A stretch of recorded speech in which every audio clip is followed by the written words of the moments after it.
Good morning, good afternoon, good evening, ladies and gentlemen, boys and girls. Welcome to Emergency Management Associates, coming to you from the Area Command, 392 miles west of Kitty Hawk Beach, North Carolina. I want to welcome everybody to our program tonight. There's been a lot of things that have gone through my mind during the past 24 hours on how I wanted to approach this program tonight. Folks, a lot of things are going on. We know that. We know that definitely. Before we get started on this program, I want to say it's been very hard today. A very hard day. Now, with that said, let me give you the information that I have for you. Okay? Let's start off with the update about Florida State. What happened yesterday at Florida State University. A man named Phoenix Eichner, 20 years old, that you see pictured here on the left side of your screen. This is a suspect involved in the mass shooting that left 2 people dead and 6 people wounded yesterday in Tallahassee, Florida. More details are emerging every minute, almost every minute, regarding the Florida State shooting yesterday at noon. The motive as to why he did that remains to be seen. The motive remains to be seen, guys. It's a very terrible incident. More details are emerging, like I said, almost every minute. The shooting suspect, Phoenix Eichner, as law enforcement are trying to picture and piece together everything that possibly motivated him as a 20-year-old student to allegedly open fire at his school, killing 2 and wounding 6.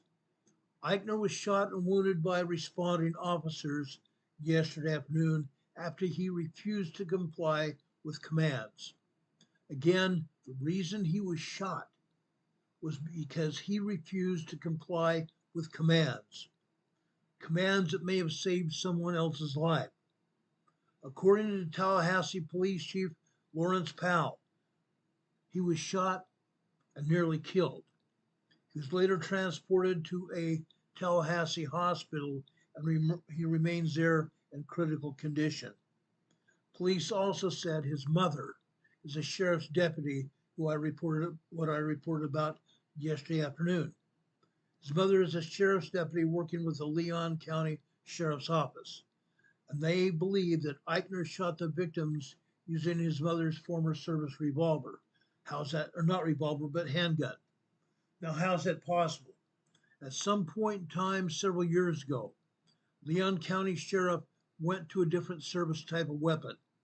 At that point in time, apparently the deputies were given the opportunity to keep their former weapon that they had as a service weapon they used every time they went on duty. They were offered the ability to keep that weapon.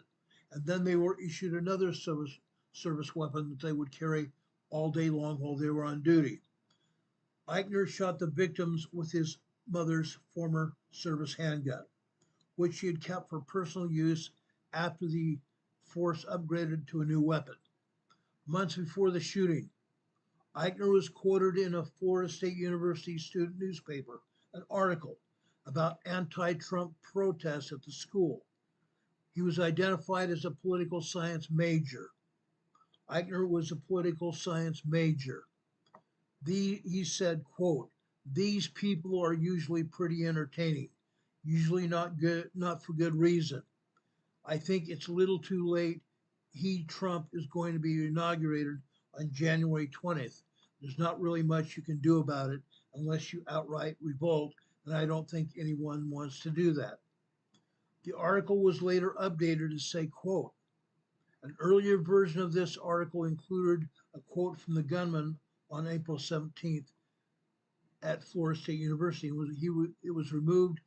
The article itself, as it was first written, was removed by the decision of our editors to maintain ethical journalistic standards and avoid amplifying the voice of an individual responsible for violence.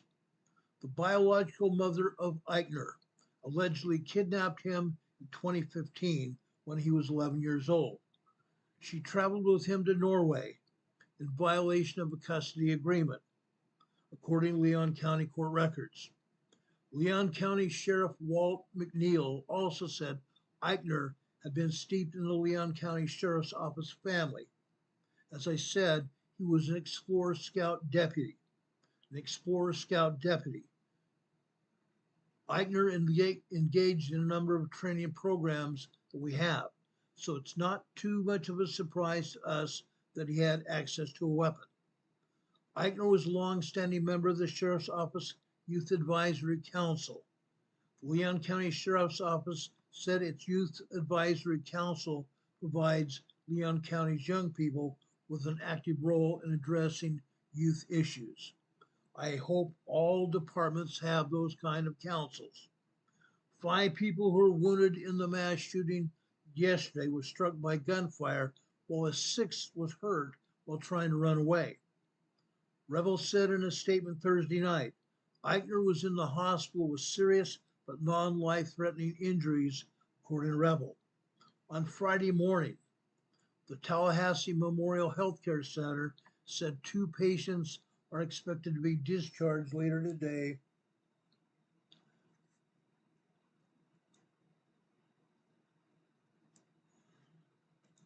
Excuse me a second. Okay, I hope you guys have adequate volume here. Okay, I want to make sure you guys had adequate volume here. Anyway, on Friday morning, the Tallahassee Memorial Healthcare Center said 2 patients are expected to be discharged later today. 3 have improved and are in good condition, and 1 remains in fair condition.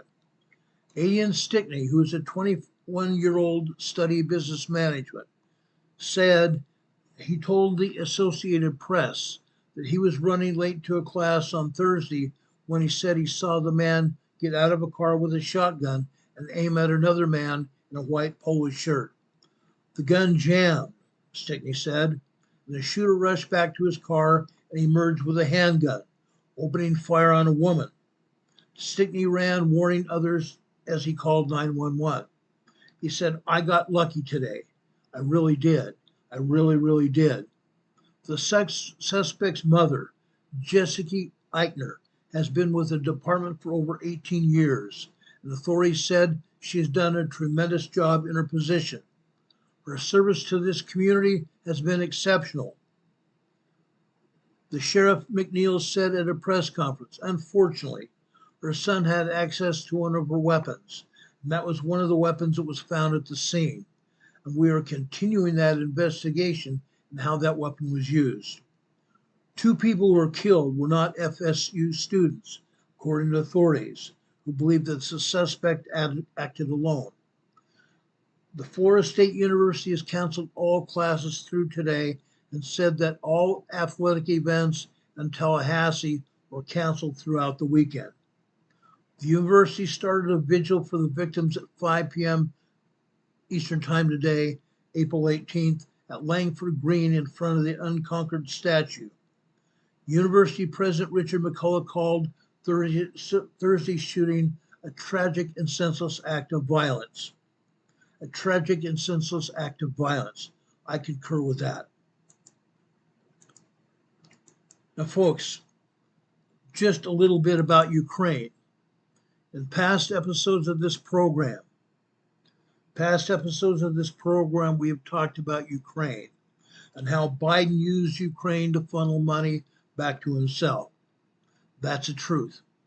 Okay? Trump told reporters today that a peace deal could be signed as early as next week. Secretary of State Marco Rubio said that the U.S. may exit the Ukraine peace deals if there's no progress very soon. In other words, apparently what is going on is that the Ukrainian president is hemming and hawing, going back and forth as he's done before. If he doesn't come to the peace table with righteous intentions, the U.S. is going to withdraw from the peace deal. And then what will happen? There will probably be an increase in war status between Russia, Putin, and the country of Ukraine. No one wants to see that. Absolutely no one wants to see that. Do we have any questions about anything so far that we've talked about? Do we have any questions about anything we so far talked about? If not, I'm going to talk about earthquakes now. Now, we talked a lot about earthquakes in the past. That is also going to be an ongoing issue. We are going to continue to see earthquakes all over the place, literally all over the place. That's an ongoing issue. It always will be. Now, before I go on with this earthquake presentation, we are continuing to see earthquakes here in San Diego County, San Diego East County, right here, just south of Julian here, south and west of Julian. Yes, we're still seeing earthquakes here. For example, this earthquake here was a 2.2 minor earthquake. 2.2 minor earthquake. Right next to it was a 1.1 tremor. North of it was a 2.5 earthquake, minor earthquake. North of that was a 1.5 tremor. Let's go south of there. This was a 1.1 tremor here.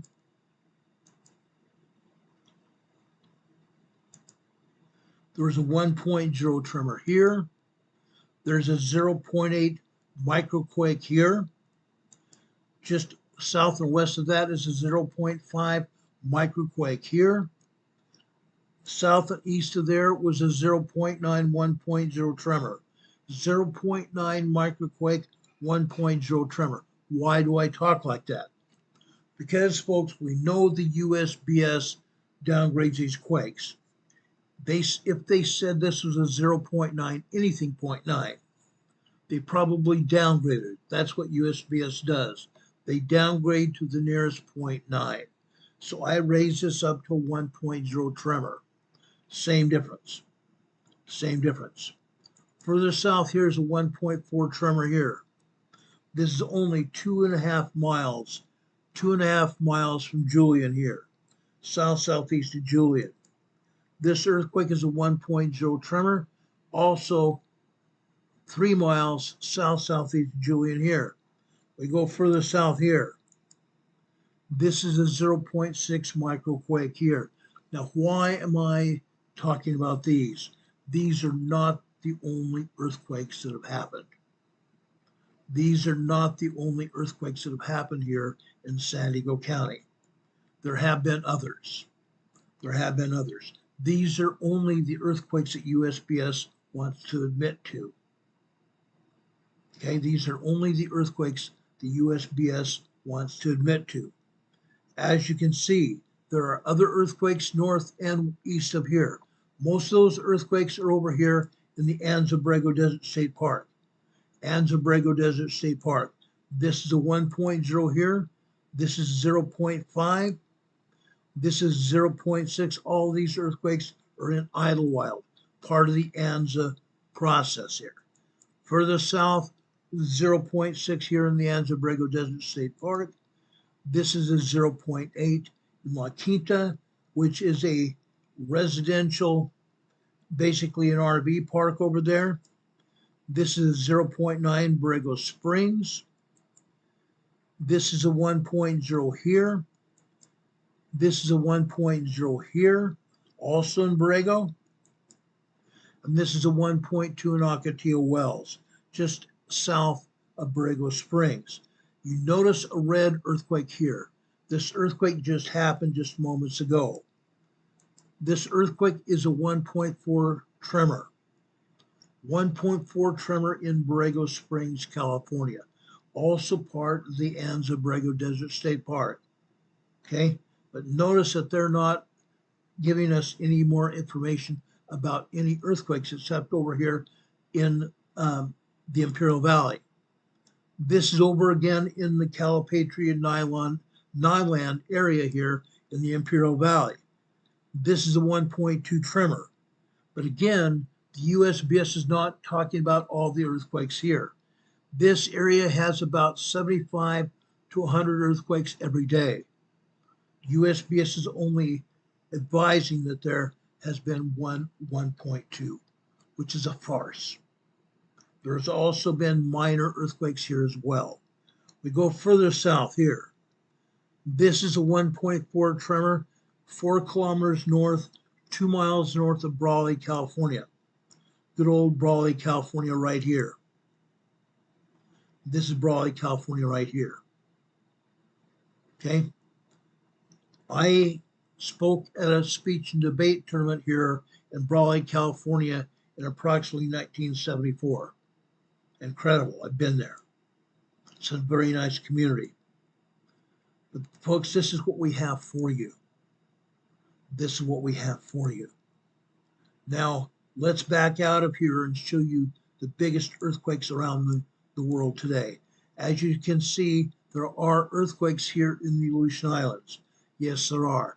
These are minor tremors and microquakes here in the Aleutian Island chain. Okay, we have other minor earthquakes and tremors over here in Alaska. Over here in Alaska. One of the largest earthquakes is over here is in Tokotna, Alaska. This is a 2.4 minor earthquake here. Let's go further west here, over here towards Kamchatka Peninsula. This is a big deal. This is the largest 5.4 earthquake that we have on the map today. A 5.4 earthquake just east of Kamchatka Peninsula on the Aleutian Island Fault Zone. This is 10 kilometers deep, 6.2 miles deep.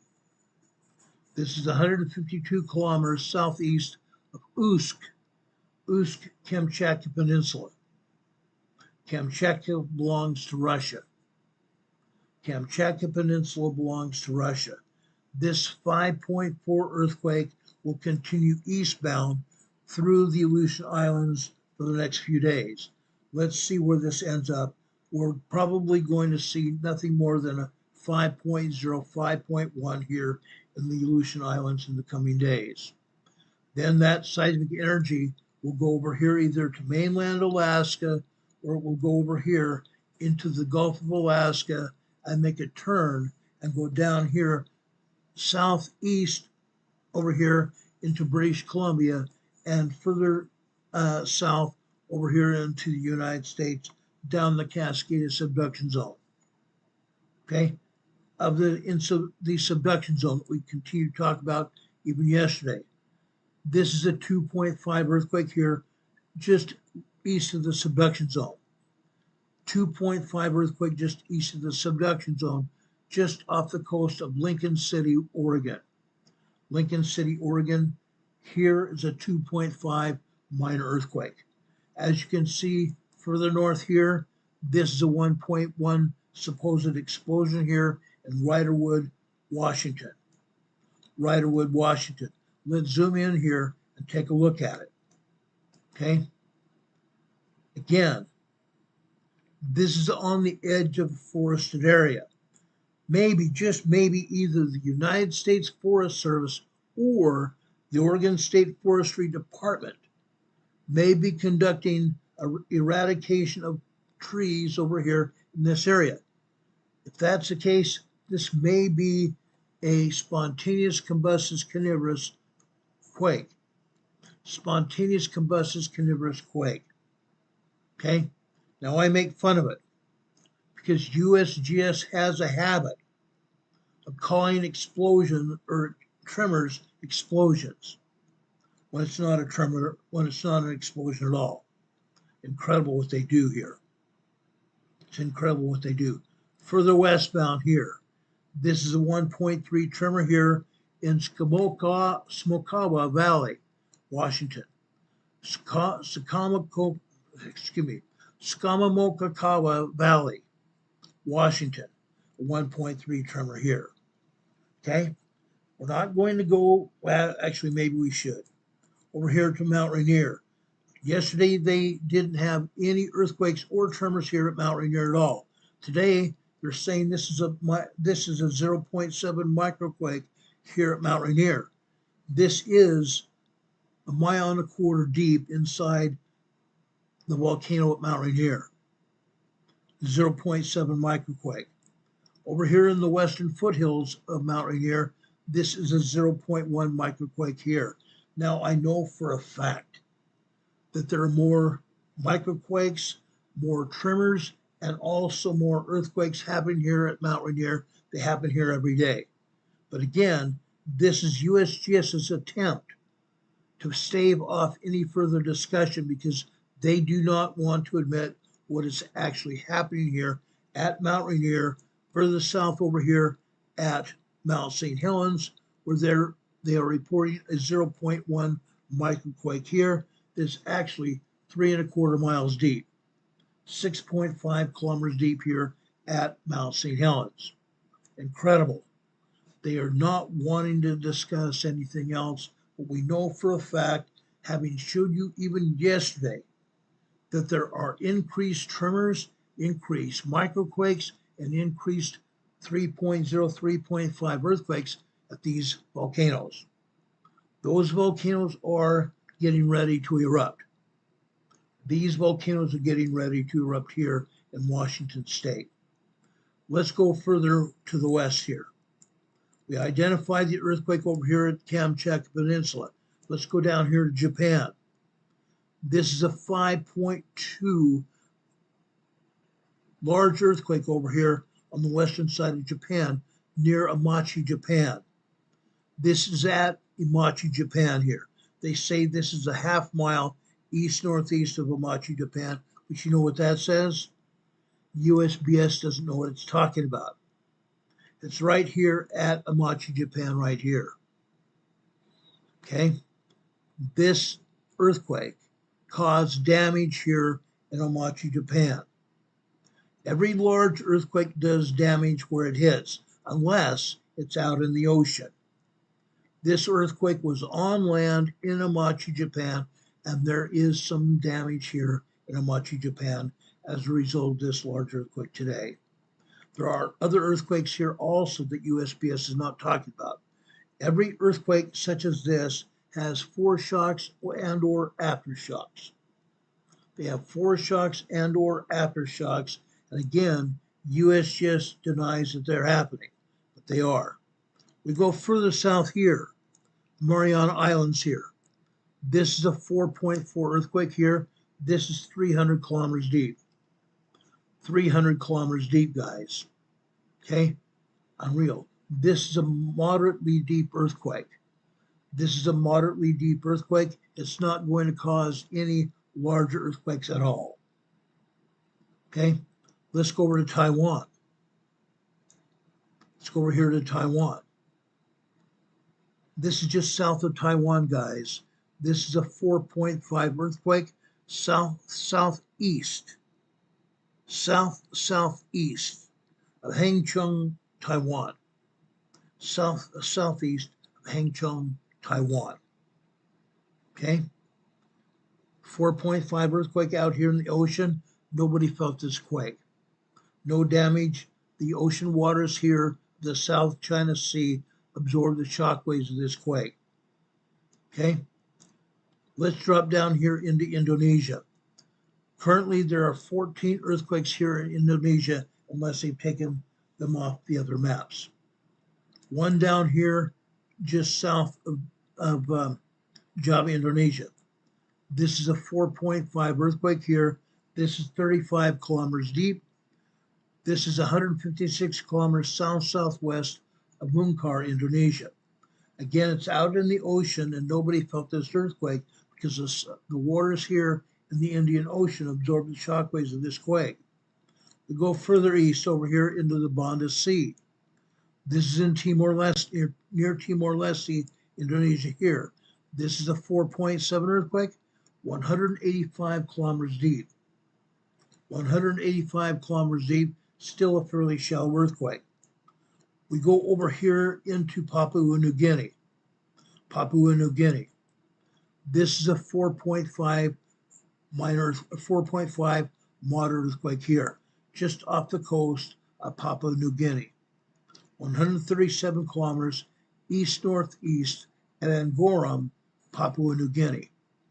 The ocean waters absorb the shock waves of this quake, just a moderate quake.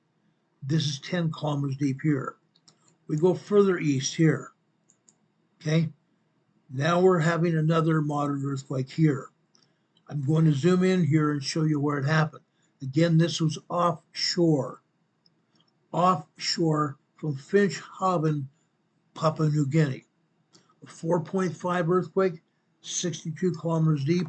Again, this is offshore, and nobody felt the seismic waves here because the ocean waters absorbed the shock waves of this quake.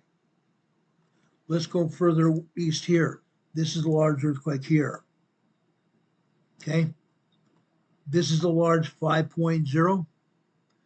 This happened at 3:42 p.m. Eastern Time today. Aftershock. This is a 5.1 earthquake here. This happened at 3:24 this morning Eastern Time. This earthquake here, this was a foreshock. This is a 4.7 foreshock. 03:33 this morning Eastern Time, 1 minute before the earthquake. This also is a 4.8 earthquake here. This earthquake was a foreshock of the 5.1 earthquake also. This happened last night at 8:01 p.m. 4.8 earthquake here, south of Kimbe, Kimbe, Papua New Guinea. Again, the largest earthquake was a 5.1, and this was a 5.0 here. This was a 4.7 here, and this one was a 4.8 here. Okay, that's what happened here near Papua New Guinea today. We go over here into the Solomon Islands here. This is a 4.5 moderate earthquake here.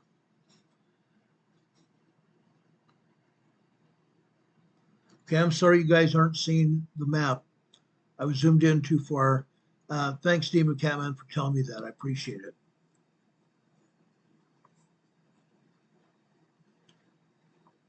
Thank you for that. Again, this is the Solomon Islands. This is a 4.5 earthquake here near Lata, Solomon Islands, 100 kilometers southeast of Lata. Again, the ocean waters absorbed the shockwaves of this quake. Nobody felt it in the Solomon Islands at all. Go over here into Tonga. This is a large 5.0 earthquake here, 103 kilometers west of Tonga.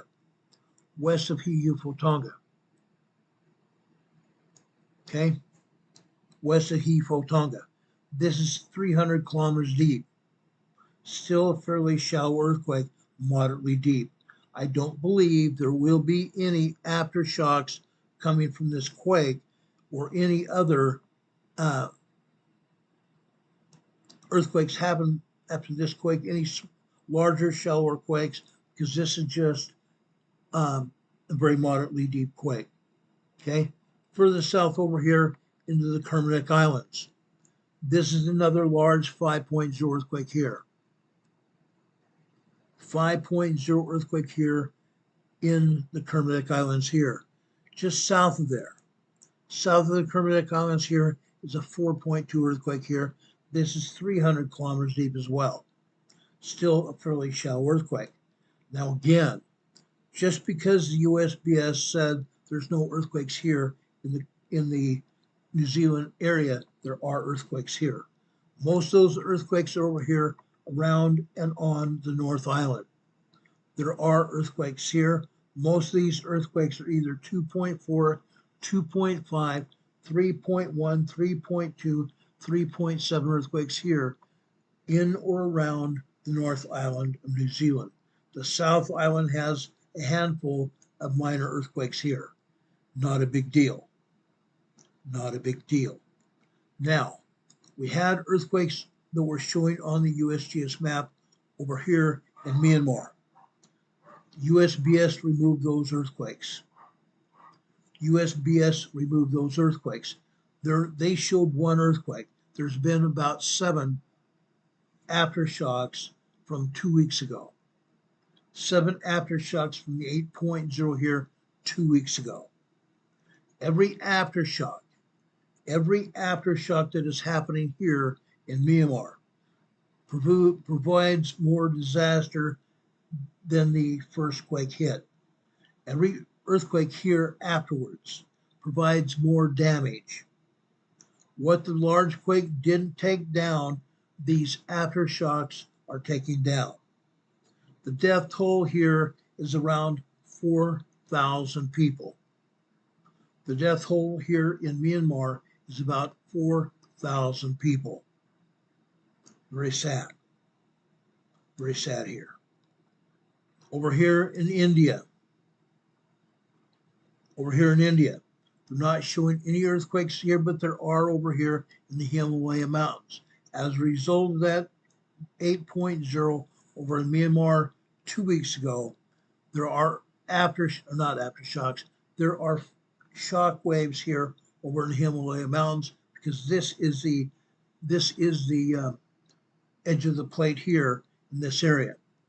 This is the edge of the craton. Okay, that is why we're having earthquakes here. The USGS is not showing. There are earthquakes here in Iraq and Iran. They're not showing these either. There are earthquakes over here in Turkey, right over here in Turkey, that they're not talking about. Why not? Because they don't want anybody to know about it. They don't want anybody to know about it.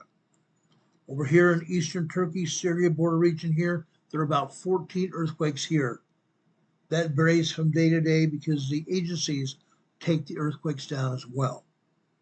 But there's about 14 earthquake aftershocks every day from an earthquake, 9.0, 10.0 earthquake that happened on February 3rd, 2023. Okay? We have even more earthquakes over here, less than it's happening in Turkey, but there are more earthquakes over here in the Dokanese Islands belonging to Greece.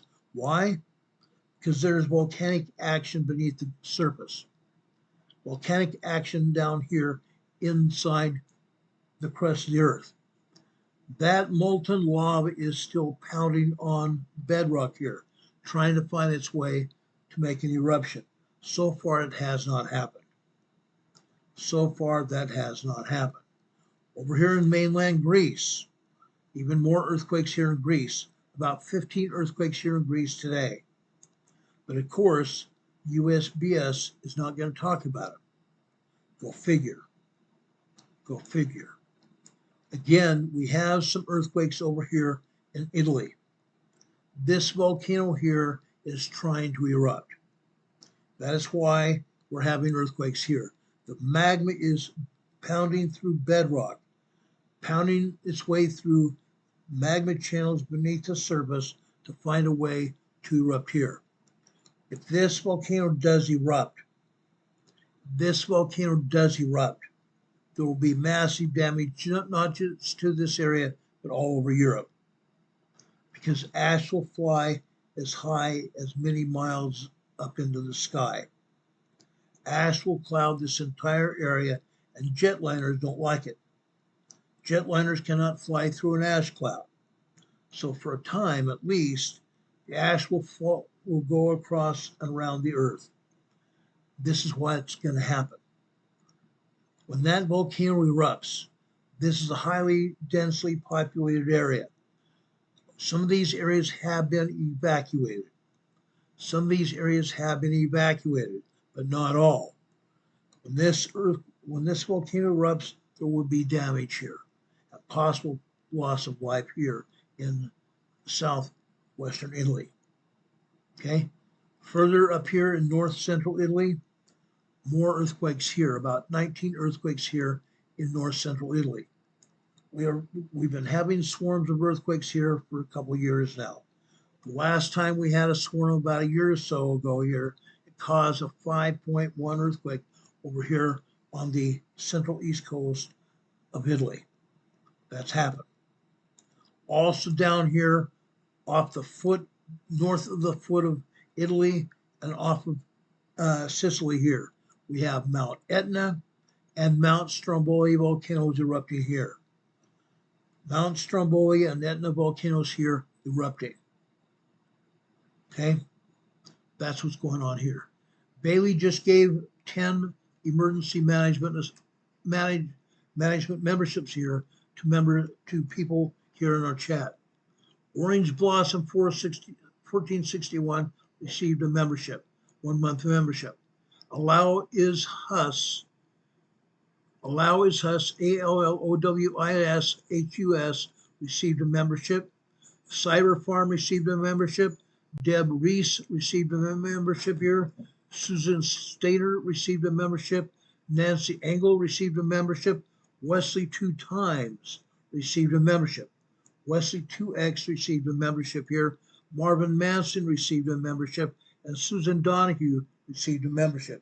Those of you that received a membership here, please thank Bailey for your membership. Yes, occasionally we will have membership-only meetings, and you guys will be able to have access to those meetings. Bailey, thank you so much for giving us 10 members here to our membership team here on YouTube. Thank you so much for that. God bless you, Bailey. That's awesome. Awesome. Totally awesome. We appreciate that so much. SCP Deadman, the American Zombie Apocalypse, also received a membership. That's awesome. All of you that receive memberships, please thank Bailey for that. Now let's go over here into northern Italy here, right just south of the Alps Mountains. Both on the south, or actually here, not south, but the northeast and northwest ends of Italy had minor tremors here. Over here on the north side of the Alps, we have minor tremors and minor earthquakes here. USGS continues to not show those. Those earthquakes, tremors are over here in Switzerland and France. Switzerland, France, and even minor earthquakes over here in France as well. Over here between Spain and France, as normally happens, right here at the border, we have 2.5 and 2.7 earthquakes here. And that's all. That's all. I've hardly have ever seen 3 tremors or quakes here in my time here broadcasting. Usually it's two tremors or 2 earthquakes here. And yes, we have 2 minor earthquakes here at the border region of Spain and France. Over here in Spain, just a couple, 3 earthquakes, minor earthquakes over here in Spain. Over here in the Azore Islands here, just south and west of Portugal and Spain, just minor tremors and small earthquakes here. Small 3.5, 3.2 earthquakes here in the Azore Islands. That's what's happening here. They're not reporting any earthquakes here in Iceland, which is a fallacy. It's a fallacy. It's horrid that they don't report it. It really is. Most of the earthquakes are down here in the Reykjanes Peninsula. This peninsula is in the south, I should say the southeast side of Iceland. The southeast side of Iceland. Look where the red line goes through here. Look where the red line goes through here, guys. Guess what that is? That is the Mid-Atlantic Fault. The Mid-Atlantic Fault. One of the reasons we have earthquakes here is because of the Mid-Atlantic Fault, but not this time. The earthquakes we're having here in Iceland here in the Reykjanes Peninsula is because there's magma here, magma down beneath the ground. So far, we haven't had a fissure eruption here in Iceland in about 2 weeks. The last one was about 2 weeks ago here. I believe we're probably going to have another eruption within the next week. That's because of all the earthquakes that we've had here. Okay, that's what's going on here. Now, we don't have any earthquakes at all here in the Atlantic Ocean. We have had a number of earthquakes down here in the South Mid-Atlantic. Prior to that, we had 2 5.3 earthquakes here in the North Mid-Atlantic here between Africa and South America here. And then the other day, we had 1 5.0 earthquake here in the North Mid-Atlantic. Again, I want to advise everybody that's watching this program. The Mid-Atlantic Fault is expanding. The Mid-Atlantic Fault is expanding. Why is that? Guess what? This is right smack dab in the middle of the Atlantic plate. This is a fault right smack dab in the middle of the Atlantic plate. The plate is expanding, just like any other earthquake fault. This fault is expanding. And as a result of this, the land masses to the east of the Mid-Atlantic fault are being pushed in an easterly direction. The earth masses to the west of the Mid-Atlantic fault here are being pushed in a south-southwesterly direction, including Greenland, Canada, and the United States and northern Mexico. Greenland, Canada, the United States and northern Mexico being pushed in a south-southwesterly direction. We've reported in the last several days about earthquakes here on the east coast of the U.S. and Canada, and also on the New Madrid fault yesterday. I should not say yesterday. Yesterday we talked about the Pacific Northwest. Wednesday we talked about the New Madrid fault. Again, the New Madrid fault is getting ready to pop. The Mid-Atlantic fault is getting ready to pop. With the advent of the earthquakes caused by the Atlantic plate pushing on the Eastern Continental Divide, the land mass over here on the eastern side of the New Madrid fault is being squished, being pushed in here into the New Madrid fault area. The western side of the United States is having earthquakes here. Guess what? The western side of the United States is having earthquakes, and that seismic energy is also putting pressure on the western side of the New Madrid fault. That is, again, one of the reasons we're having earthquakes here in the New Madrid fault region. Seismic energy coming off the Pacific plate, going over here into California, Nevada, Arizona, Utah, Colorado, Texas, all the way over here into Louisiana, Arkansas, Missouri, Oklahoma, and points north up into Illinois and Indiana and Ohio as well. The Mid-Atlantic fault is pushing. The Pacific plate is pushing as well. Seismic energy over here on the west coast moves eastward. Seismic energy over here on the west coast moves eastward. Okay?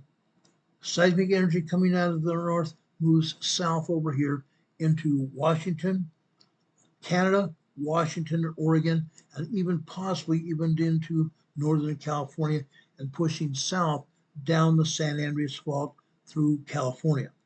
While there are earthquakes here in southern Mexico, these earthquakes in southern Mexico are moving north.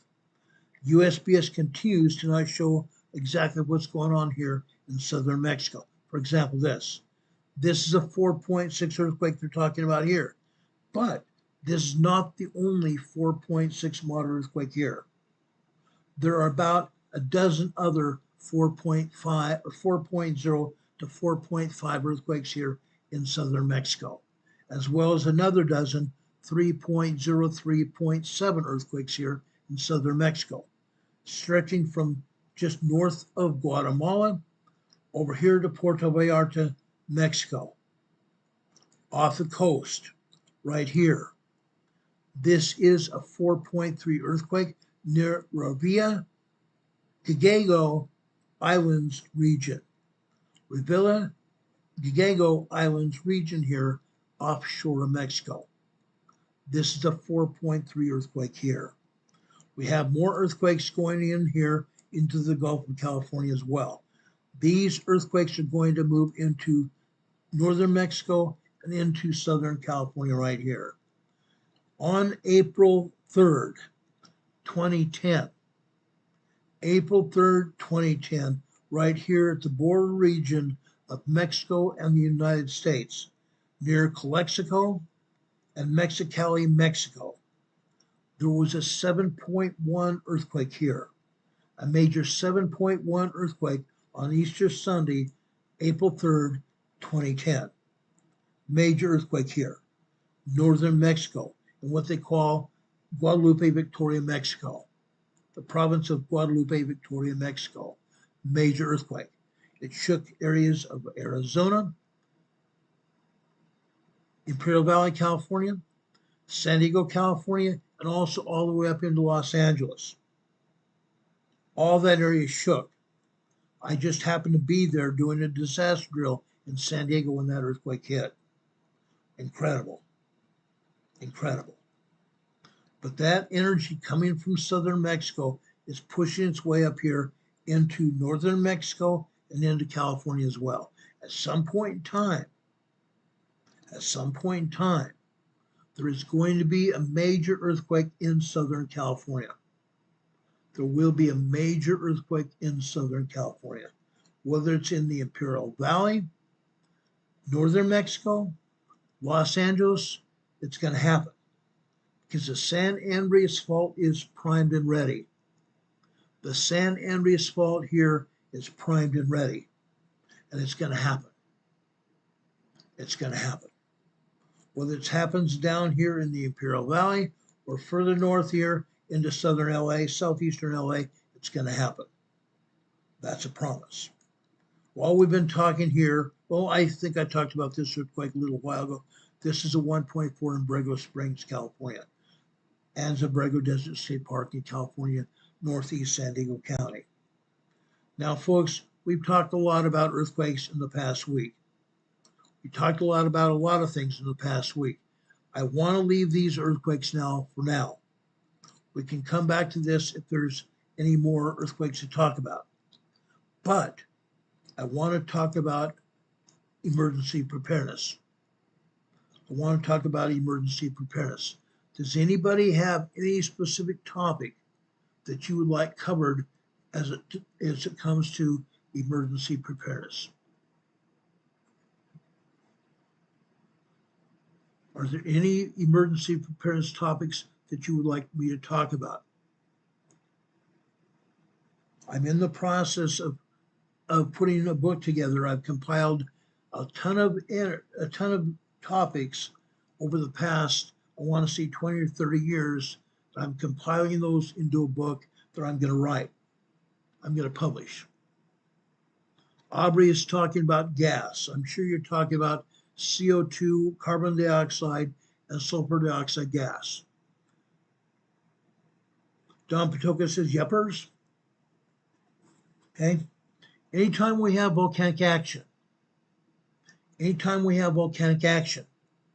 going to be carbon dioxide and sulfur dioxide gas emitted from that volcanic action. It happens. It always happens. Aubrey says yes, so let's go over here and talk about that. Okay? I definitely want to talk about that.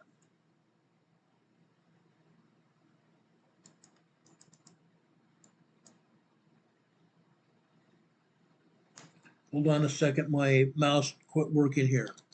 Let me replace the battery in this mouse real quick here.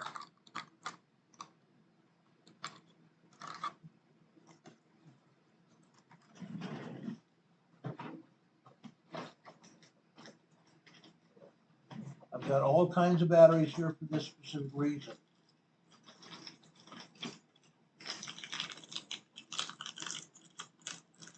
I have tons of batteries here for all kinds of emergencies that might happen.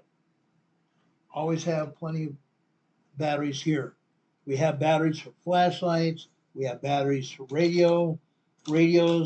We also have solar panels here to recharge our devices here. All kinds of things. We're ready for whatever emergency is going to happen.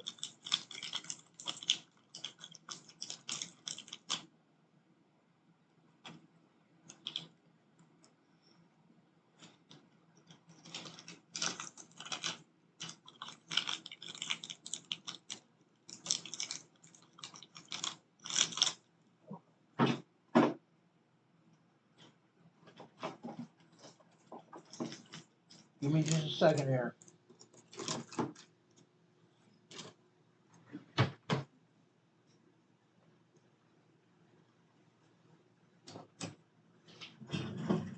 All right. See what we can do here.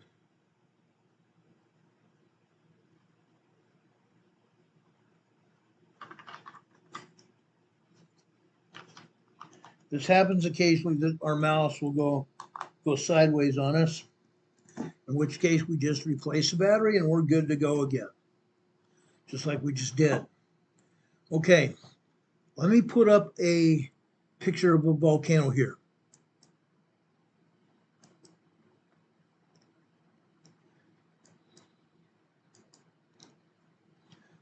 All right, let's go into my picture file here. I've got tons of pictures of volcanoes here.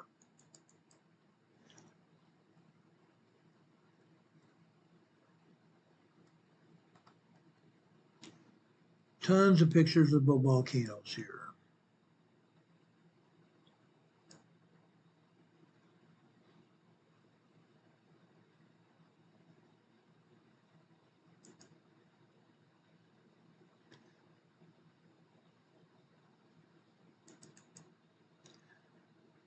All right, let's look here.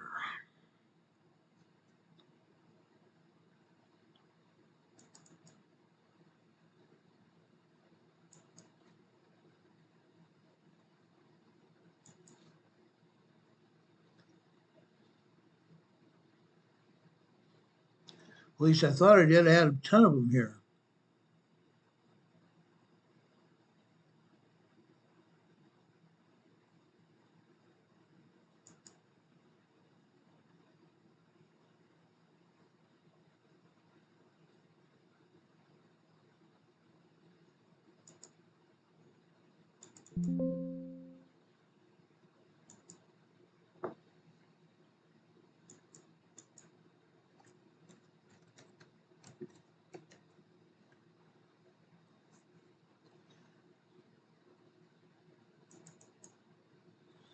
Yep, I do. Okay. Let me find a good picture of a volcano so we can talk about it. A lot of people have questions about volcanic eruptions. That's kind of normal. Ann Pickering says, can we talk about dangerous volcanoes in Canada and tell us how to prepare for it? Yes, we can do that. Yes, we can do that.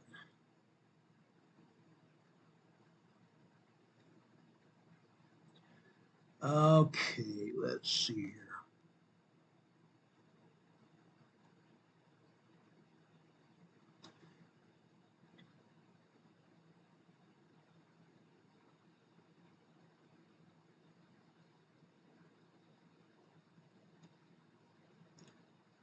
Oh, let's see here.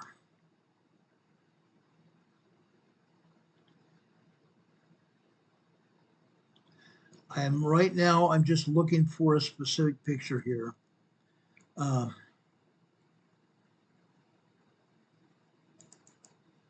Right here. This is a good picture here. Okay. This is a picture of Mount St. Helens. On a good day, any good day, Mount St. Helens, Mount Rainier, Glacier Peak. There's a volcano over on Vancouver Island. In British Columbia, there's also a couple other, Haida Gwaii, for example. Haida Gwaii. Volcanoes over in Canada. On the West Coast, most of them.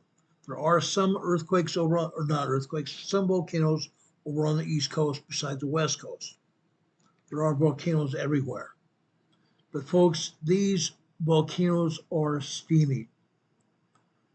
These volcanoes are steaming. Some of the volcanoes over in Canada are not steaming. The one in Haida Gwaii is. The one volcano in Haida Gwaii is Western British Columbia. Just like Haida Gwaii, this is Mount St. Helens. This is steaming. This steam is emitting carbon dioxide and sulfur dioxide from the magma. Two gases from the magma.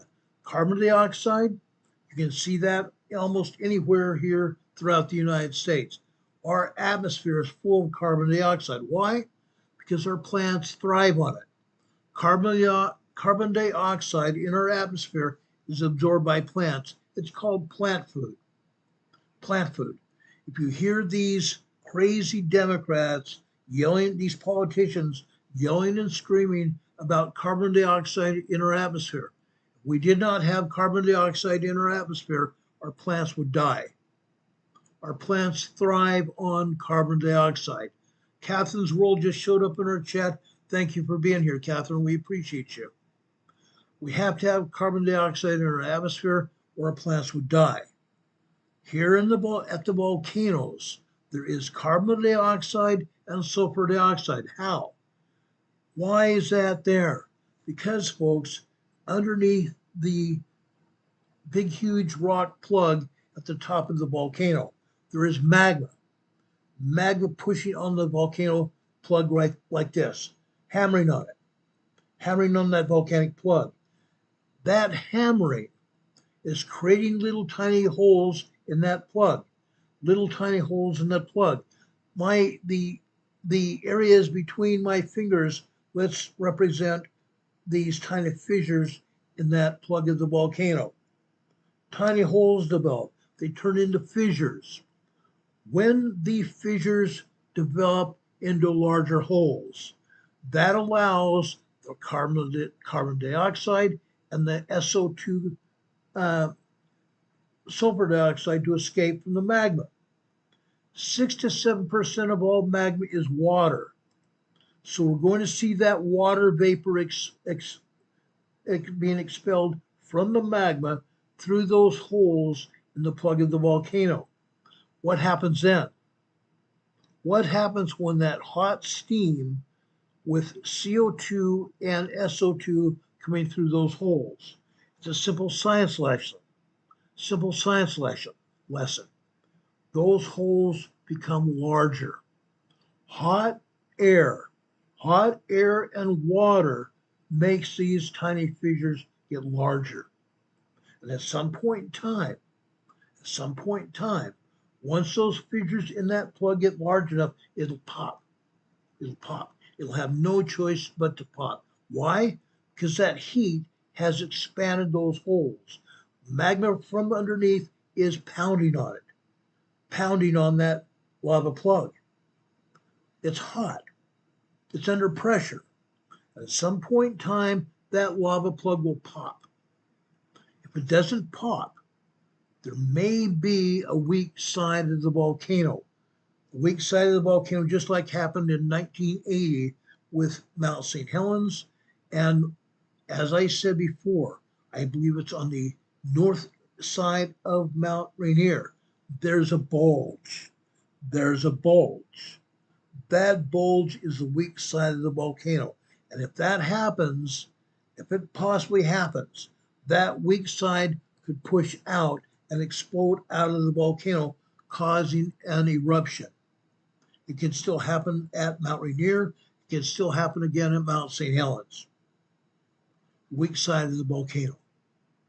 But then, nonetheless, the volcanoes here, guys, all of the volcanoes here on the West Coast and other volcanoes around the world are shedding the ice and the snow from the sides of the volcanoes. Why? Because the heat inside the magma is melting the snow and ice off the sides of the volcano. We're seeing it at Mount Lassen, we're seeing it at Mount Rainier, and we're also seeing it at Mount St. Helens and at Mount Hood. It's happening. Now, CO2 can be dangerous. If that CO2 gets in a valley or a rift hole, not a hole in the volcano, but a hole in the landmass, that CO2 gets down in that hole. If anybody goes hiking up into that hole or that crevasse on the side of the volcano, that CO2 gas can overcome those hikers and they'll die. CO2 gas is odorless and it is colorless. Odorless and colorless. While the SO2, the sulfur dioxide, smells like rotten eggs. If you smell that, guess what? You're near some magma at some point in time. You're going to be near some magma at some point in time. That is always the case. Always the case. Okay? Always the case. That's going to happen. Hold on a second.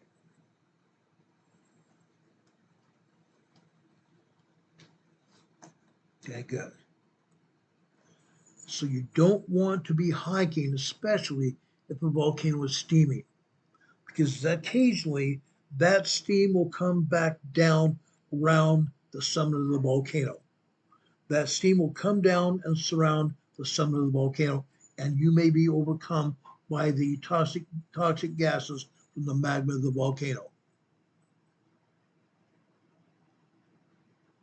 Any questions about that?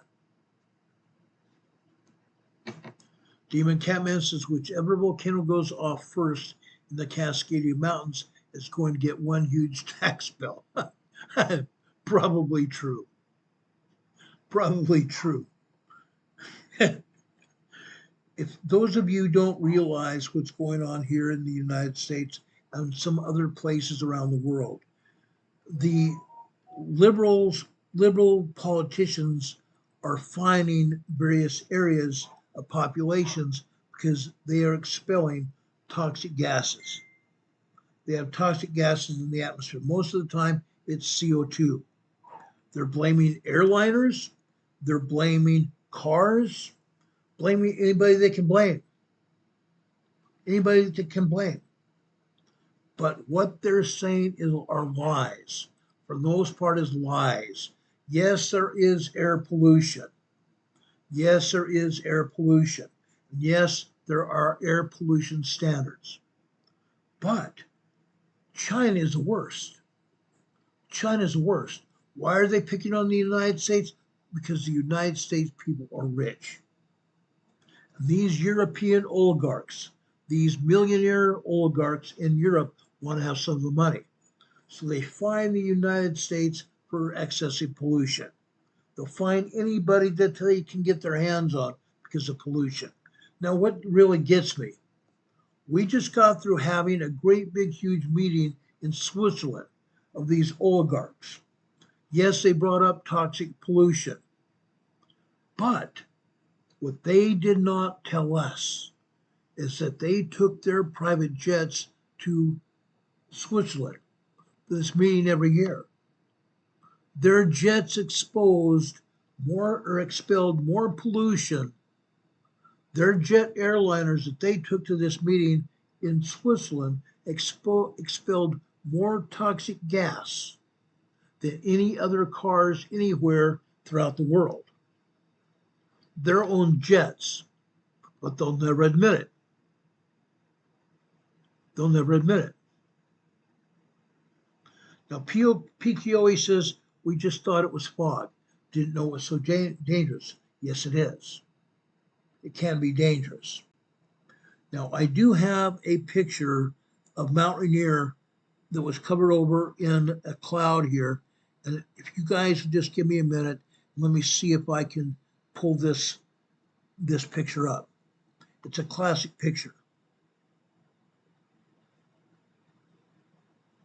It's a really classic picture here.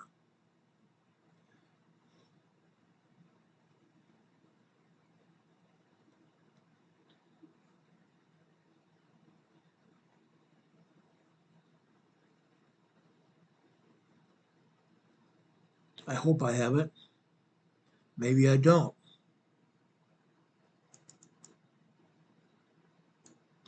Now, this picture here is of Mount Rainier. And yes, there is sulfur dioxide and carbon dioxide in this picture of Mount Rainier. Let me reduce the size of this so you can truly see what we're talking about here.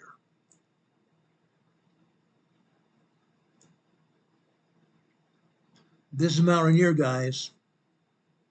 This is Mount Rainier. Look at the cloud base over and around the center of Mount Rainier. Look at that. It's not just clouds. Not just clouds. The toxic gases come down from the summit of the volcano like this. Yes, there is a possibility that there may be gases leaking out of the sides of the volcano. There is that possibility. But there's an even better picture I have somewhere. I'll try to find that picture. It is a picture of the toxic, I call it a volcanic cloud because it's CO2 and SO2. It's like an upside down bowl over the top of Mount Rainier. Some of you may have seen it in the past when I show it to you over the years, but there's still toxic clouds over Mount Rainier as you can see it here. Mount Rainier is every day is expelling toxic gas from the summit of the volcano. Mount Rainier is always, always, always putting out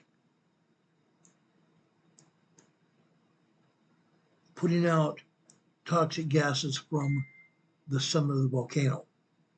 Mount Rainier is very active. Mount Rainier is steaming. Glacier Peak is steaming. Mount Baker is steaming.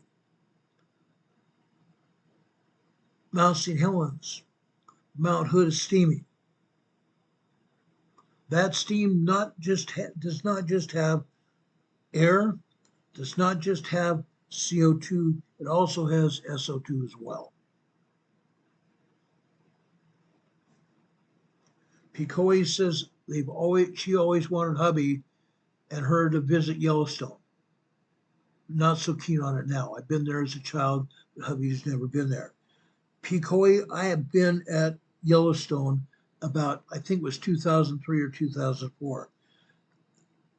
You all have seen pictures, I'm sure, of places in Yellowstone, including the geysers erupting. I've been all over the Yellowstone caldera. I've seen the mud holes that are erupting. Yes, those are eruptions. Toxic gases and toxic waters coming out of those holes in the ground. Okay, SO2 and CO2. As you walk by those mud pots, you can smell the sulfur dioxide. There's also carbon dioxide there. And yes, they have cordoned off some of those mud holes, those mud pots sometimes when the gas is so strong, because they don't want anybody collapsing those areas and having to rescue them. Toxic gases can cause all kinds of breathing problems. Don Patoga's here in the chat saying, water expands 7,000 times into steam. It's very powerful. You're absolutely right. Can you picture 7,000 times steam coming from the magma inside the volcano? 67% of all that magma is water. Water. And it's powerful. It's under pressure being held inside that volcano by that lava cone, that lava plug. Okay? Linda Covington says Yellowstone mud pools. I call them mud pots. I think most of the scientists also call it mud pots as well. Darn it, I wish I had that picture right here of Mount Rainier because it's poignant. It shows exactly what I was talking about, an upside down bowl on top of Mount Rainier. I'm just looking again and see if I missed it here.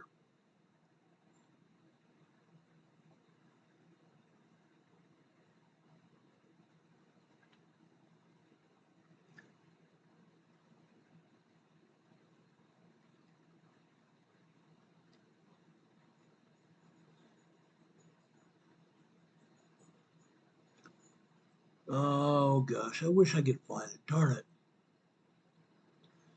I've got all kinds of pictures of volcanoes throughout my broadcasting career here.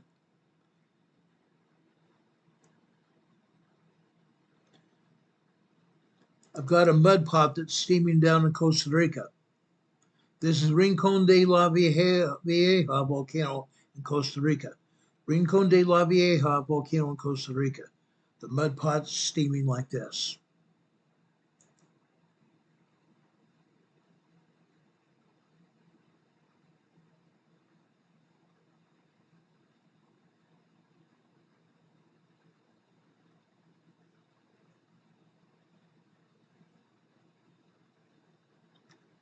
Oh gosh.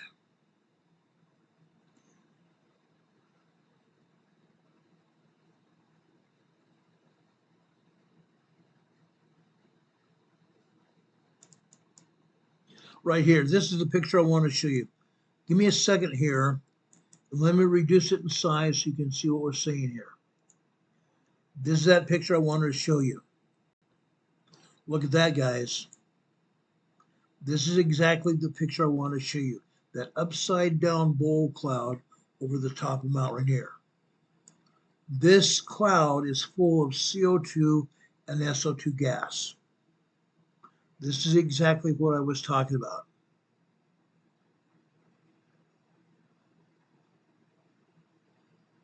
Yes, there is some brass and lead there too. Yes, volcanoes do have brass and lead in the eruption.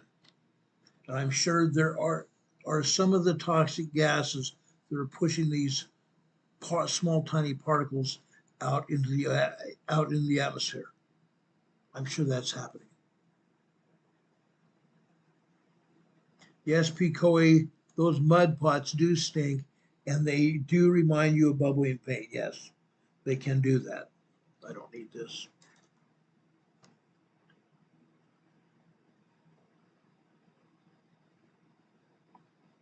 And actually, I've actually heard some of the mud pots around Yellowstone, when I've seen them, that they have been bubbling, and there are distinct bubbling sounds coming from the mud pots. I've seen that happen as well.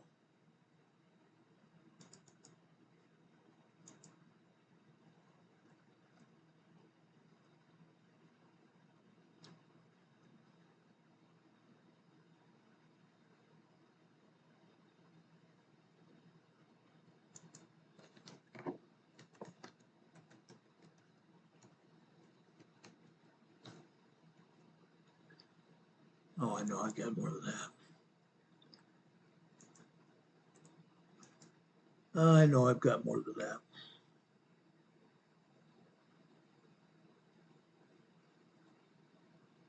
Linda Covington says, don't fall off the wooden walkways either. Yes, I wouldn't do that. I wouldn't do that. Now, over in Yellowstone, near Old Faithful Geyser, all of you have seen those. Let me see if I can find a picture of Old Faithful Geyser here.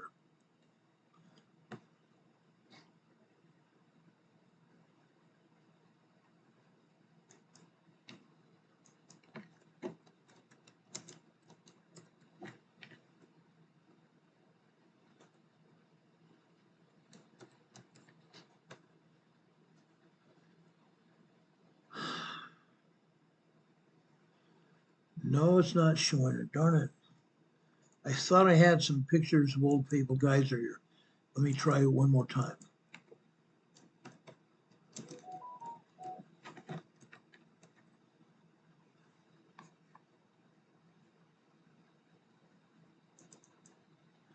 Okay, I do have a picture of the Norris Geyser Basin here. This is Old Faithful. Now, guys, here you don't see the wooden walkway. I want to show you the wooden walkway here, but this is the gravel area with the wooden seats right next to Old Faithful Geyser. This area of the Norris Geyser Basin, they have walkways all over this area. And yes, some of these geysers have erupted, and the last eruption here in the Norris Geyser Basin erupted with such fury that it tore apart one of the wooden walkways. Fortunately, nobody was near it when it erupted. Otherwise, they would have been thrown out of the area. Yes, there were people on the walkway, but not near the eruption. And they ran out of the area. And that area, I think, may still be closed. I don't think they've had time to repair that walkway because it happened, I believe, last fall. And during the wintertime, it's so cold there, I don't think they had time to repair that walkway. But that happens quite frequently, I understand.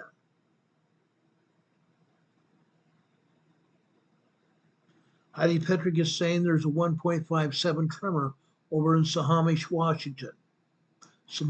Sammamish, Washington. I'm sorry. Sammamish, Washington. Western Washington.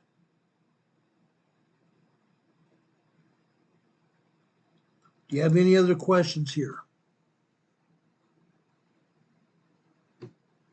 I'm willing to talk about almost anything here, guys. Almost anything. I have a ton of things I can talk about here, literally. Several hundred topics here. Not a joke either. Several hundred different topics here regarding preparedness.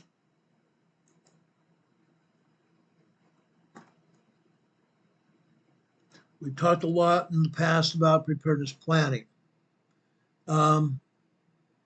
We talked about fires. We're going to talk about fires more in the near future here.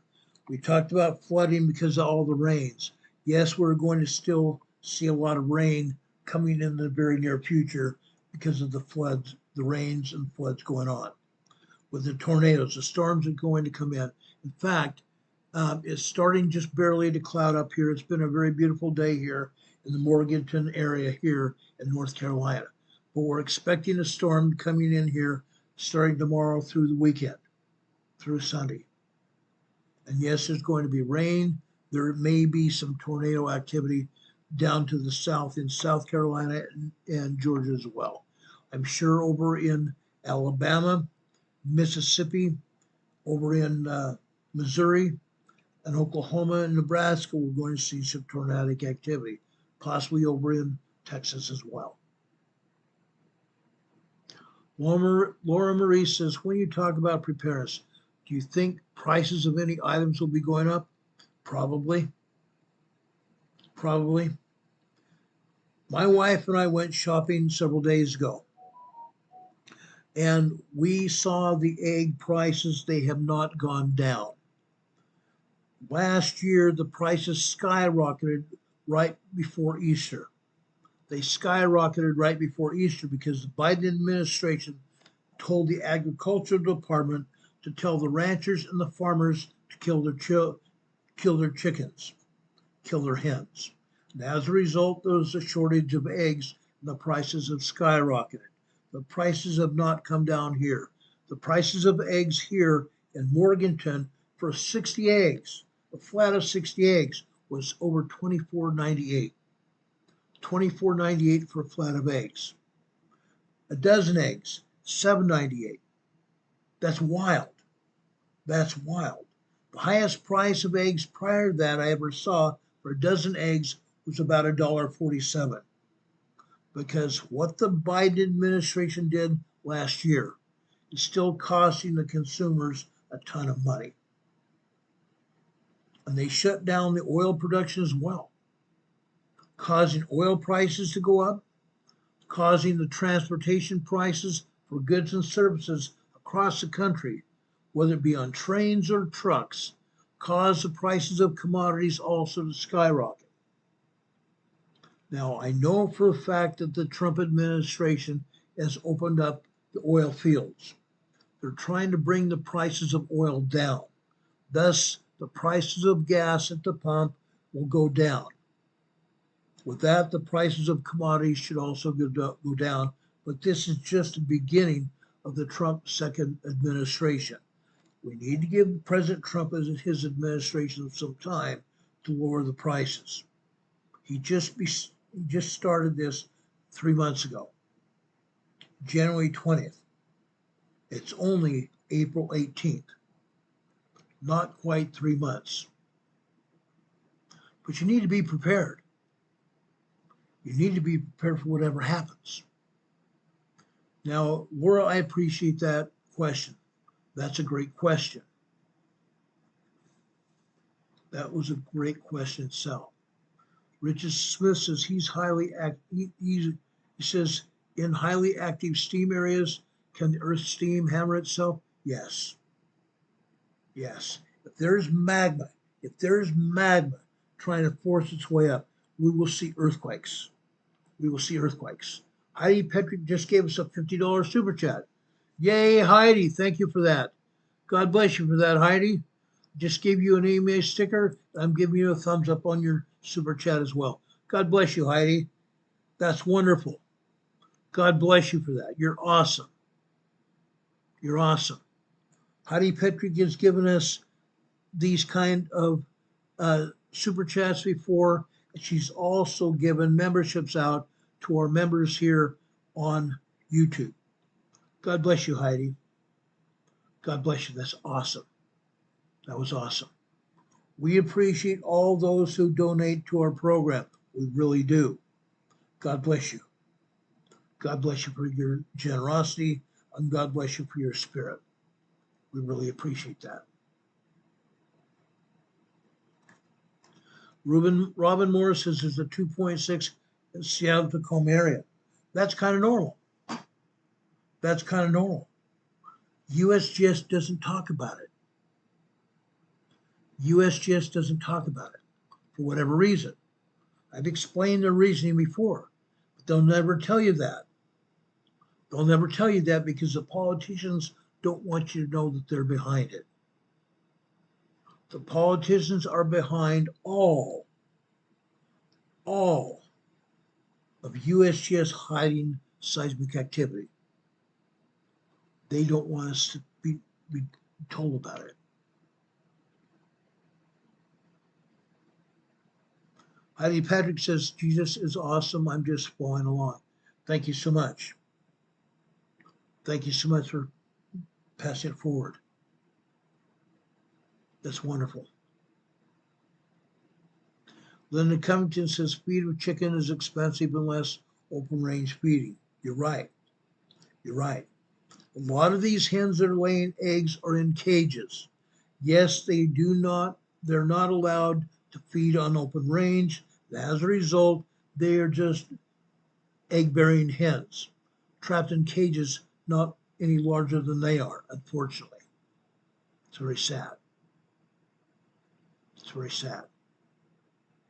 Robin Moore says she's not surprised by that earthquake at all. I'm not either. I'm not either. And I'm actually kind of surprised it was not a larger quake. I'm kind of surprised that it's not a larger quake. Richard Smith says those who control the food also control the mouths that need it. Absolutely right. Absolutely right. That's how they control all of us, or that's how they think that they're going to control all of us. I have a good thing to tell them. Heck with you. Heck with you. Catherine's World says California and Washington is all cage free though. Really? I didn't realize that. Catherine says part of the problem making eggs more expensive. They had to redo all their facilities. That's the other thing too. When they killed off all those chickens, they had to redo their facilities as well. Incredible. Incredible. It's sad what they've done. It's very sad what they've done. Any other questions you would like me to talk about?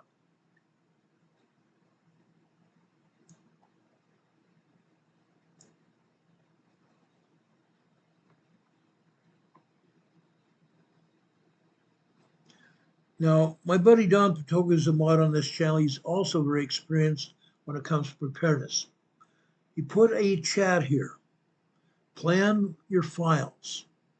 We talked about emergency preparedness plans. Plan files should include who, what, when, where, why, and how. For water, medical things, your medical supply kits, how, protection, food, shelter, your area intelligence, what's going on in your area, sanitation, power, communication, and your community. Ask those questions. Write that down. Write this down here.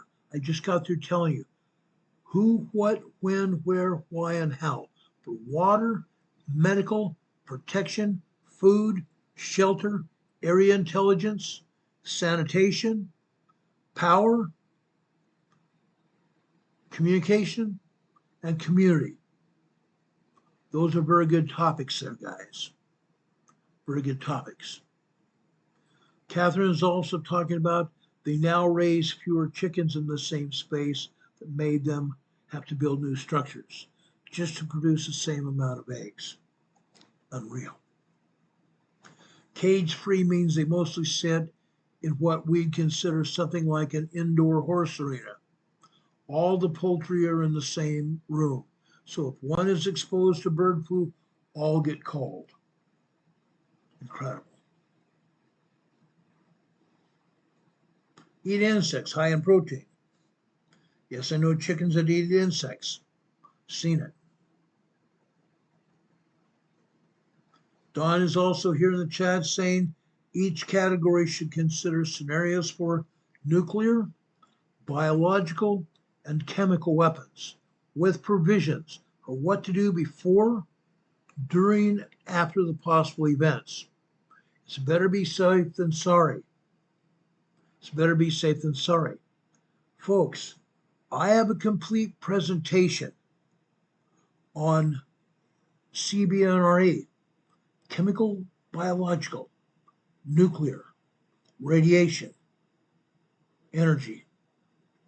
I've got a complete presentation on CBNRE. Incredible. I used to work with CBRNE National Guard troops that were specialized in those areas. Not just testing, but evacuating people from areas that have been exposed.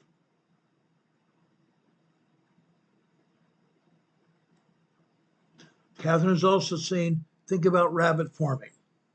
Think about rabbit farming. The number one way to produce meat after disaster. You're right. I had friends of mine that now live in Idaho. They started off in Vancouver, Washington. They lived in a home that had about a half acre of property. They raised all kinds of rabbits. And they used to also show how to turn those rabbits into food. And YouTube booted them because some of those videos were almost too graphic. They weren't graphic, but they were almost that. But YouTube booted her off the air anyway. And after that, she pulled back from showing them being butchered to preparing the meat for eating. Incredible. She'd raised rabbits. She sold rabbit meat. She also had a small business selling vegetables out of their garden. Now in Idaho, they have a huge piece of property, about 40 or 50 acres of land in Idaho, northern Idaho. Their garden is huge now. Their garden is huge. Yes, they have rabbits. They have chicken. They have sheep. They have some horses. And I have a feeling before long they'll get some cattle as well. Catherine is asking what channel is that? It's called Good and Simple Living. Good and Simple Living on YouTube. They are now, I believe, taking a hiatus right now because at 40 years old, they got pregnant and they're about to have a birth of a child any day now. So they may be taking a chance on not broadcasting. They put out their broadcasts of Good and Simple Living on Saturday mornings. They may still do it. I don't know whether they're going to do it this Saturday. Like I said, they're about to have a birth of a child. But it's called Good and Simple Living here on YouTube. They're awesome. You can go back years, literally years. They've been doing YouTube programs for about 6 or 7 years. They recently moved to Idaho about 4 years ago, and they built a brand new house, an attached garage, and a detached barn. A detached barn. In part of that barn, it was a pole barn. In part of that barn, before they built their house, they had dedicated part of that barn to living in that space until they were able to move into their house, which they did about 2 years ago. Took them 2 years to build that house. Then they added on to it with an attached 2-car garage, an apartment above the garage. It was awesome. Was awesome. I watched them build that home. I watched them move from Seattle, or not from Seattle, but from Vancouver, Washington, all the way to Idaho. He's a former cop. He worked for about 12 years as a police officer in Vancouver, Washington. He's awesome. He's awesome. His name is Jeremy. His wife's name is Melissa. They're awesome people. They're awesome people.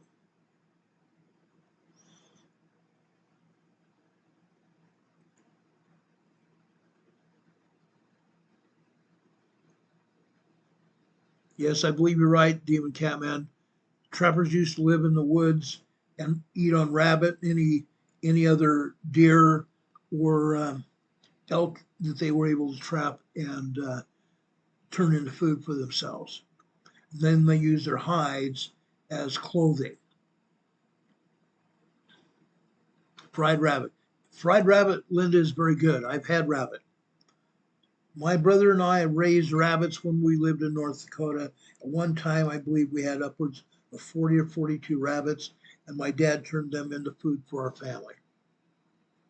And yes, I tanned hides of the rabbits, and I sold rabbit skin gloves and rabbit skin purses to the girls that I knew. They loved that. They loved that. Leonard Covington says, just like chicken. You're right. Tastes just like chicken. Unreal. I loved it. Loved it. You guys have any other questions? These are great. These are great. Richard Smith says the job was hard on his hands, skinning mink on the body hook. Yes, I can imagine. Even skinning rabbits that my dad did was hard. It was very hard. And I personally tanned those hides. I personally tanned all the rabbit hides. We had black rabbits, we had brown rabbits, we had white rabbits. We even had some gold colored rabbits. It was great. Those were the days. Catherine says, get one beaver of a survival situation. If you're lost, that will feed a month. 75 pounds of meat. Keep it cool in the stream or wherever you got it. Yeah. Yeah. Hides for shoes, hides for gloves. Oh, yeah. All of that. All that more. I had, like I said, I tanned hides of the rabbits, and I made gloves for lady friends of mine, girlfriends of mine. They weren't girlfriends, they were girlfriend friends. They're women friends. I made gloves for them. I made rabbit skin purses. They loved it. And yes, Catherine, it is some work. I won't deny it. It was a lot of work. It was hard on your hands, using alum and salt and tanning those hides and then pulling that, what do they call it? That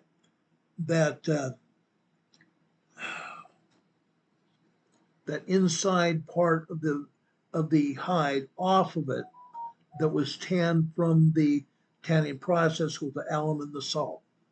Incredible. Incredible. But what you had was a great rabbit hide. It was awesome. No, Heidi, I haven't been doing that for a lot of years. I know how to do it. I bought the alum. I was told how to do it by my father and some other gentlemen. And then I did it myself, mixed up the salt and the alum myself. And I prepared the hides, put them aside for about 30 days. And then I pulled that inner stuff off the hide, and the hide was tanned. It was awesome. Linda Company says, best shoes ever, rabbit hides. Yeah, I can only imagine. No, I don't eat worms. One of my father, guys, he was a clown. My father was quite a man. He loved to joke around. When he would find a family who had a blackboard in their kitchen that they put their notes on, or they put the things that they needed to buy at the store on. He used to come into their homes and eat worms. It was his joke. It was awesome. Richard is asking, Ron, could you make a skin drum like native style Celtic? Possibly. I never done it. It's very possible. I believe most of those skins were deer skins, though, because it takes a larger skin for a drum like that. There are small drums, I suppose, but I've never used a skin of a rabbit for a drum. Demon Catman says you risk anthrax poisoning from natural drum skins. Yes, you could do that. I've heard that too.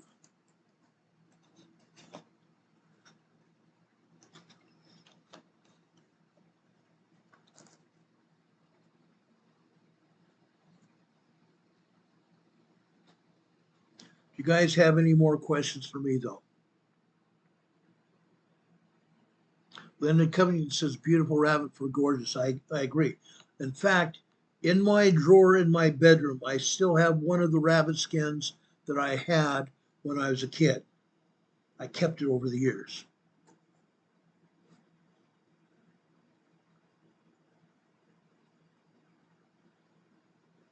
Catherine says she thinks that rabbit skin would be too thin for a drum. Possibly. Linda Covington says, rabbit fur, poor man's mink. Yeah, pretty much. I had some beautiful rabbit pelts. I had some gorgeous rabbit pelts. Some men that saw my rabbit pelts thought they were mink, but I never did have mink. I had friends that had mink, but I did not. Catherine is asking, what is the best survival skill to learn? I'm going to say emergency preparedness planning. Emergency preparedness planning. It takes a lot of wisdom. It takes a lot of knowledge. It takes a lot of skill. It takes a lot of knowledge. It takes a lot of planning, a lot of skill. Once you have an idea, you write all those ideas down. All those topics you want covered in your preparedness plan. Then topic by topic, you go through and fill in information under each topic. Then it becomes a book. It literally becomes a book. Now, one topic could be food. What are you going to do to have to survive when it comes to food? What kinds of food do you need? What nutrition do you need? What vitamins are you going to need? Okay? Then you're talking about people's survival. How are you going to make sure your people are going to survive? What kind of shelter? Write all that information down as well. Medical. What kind of medical kit are you going to need? First aid kit. What other things when it comes to medical do you need? Write all that stuff down. CPR and first aid training. What are you going to need for that? Write all that down. Shelter. What kind of shelter are you going to have? Are you going to shelter in your home? Or are you going to have tents? Now, if you're going to shelter in your home, I still recommend you get some tents in case you cannot stay in your home. You're going to want to have tents. So write all that information down. You might have to also build a tent. Make a tent of your own, meaning you're going to have to get tarps. What kind of tarps are you going to need?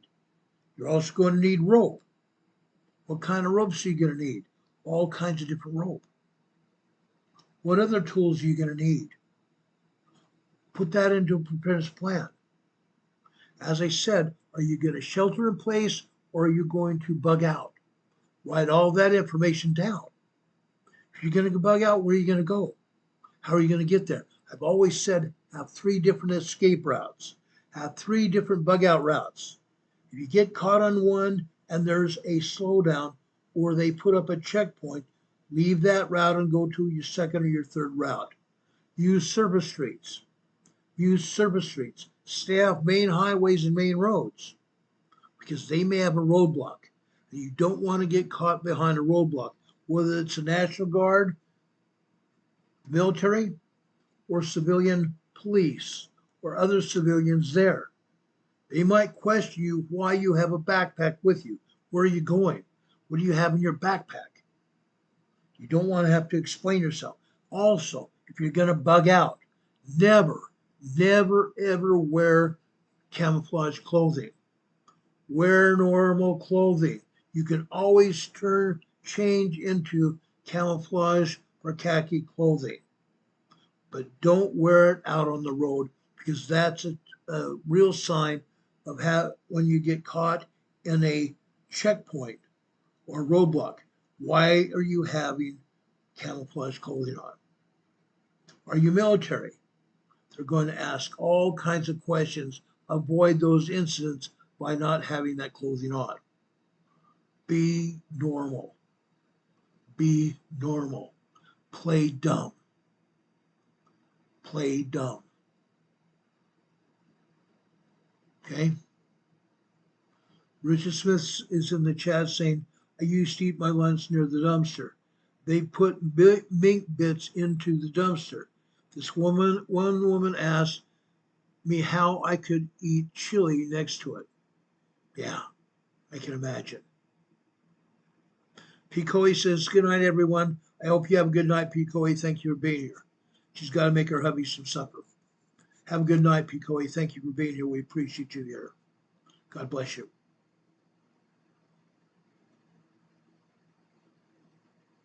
Don Patoga also said this, and I think it's a good thing to know. Some of you aren't paying attention in chat, some of you are. He said, many government agencies and people, meaning military as well, are indemnified. In other words, not held accountable, not held harmless, regardless of the final outcome results that they handle. They're not held accountable, guys. Be astute. Be prepared. Discernment prevails. Discernment prevails. Be careful. Be careful with whatever you do.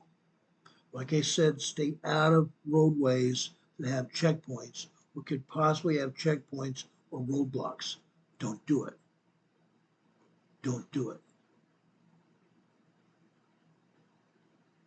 Catherine's World said the whole hunting camo thing is a scam. Pretty much. Pretty much. But if you're out in the wilderness, you never know who might be watching you. If you're wearing camouflage clothing, they're not likely to see you as easily as if you were wearing an orange shirt and pink pants, for example. And yes, I've seen men and women wearing different colored clothing out there. You don't want to do that. You don't want to do that.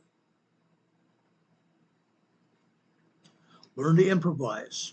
Water sources, first aid, sewing, cooking, baking with not much, dehydrating food, and using the basics. Be proactive and engaged.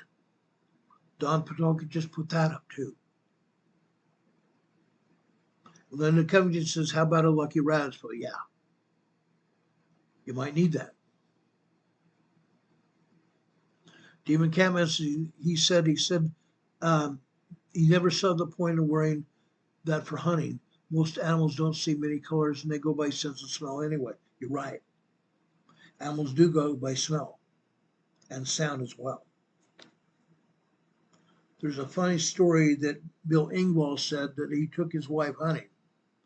He was wearing camouflage gear. He had his face painted. He had urine scent that he put out near areas where he put out salt blocks for the deer and animals to lick on. He had these deer urine there to attract deer over there, but his wife had on a jogging suit and a purse and a pink hat. His wife wanted to go hunting with him because he decided he was also going to go on a trip to watch whales in a rubber boat. He didn't want to go, but he finally went. Because he went there, his wife decided, okay, I'll go hunting with you. She did not understand that hunting, you had to be quiet. Couldn't be loud. You had to be quiet. She was always asking the question, Bill, I gotta go pee. Bill, what are the when are the deer going to be coming here? And Bill said, I don't know. They didn't answer the phones to tell me when they'd be here.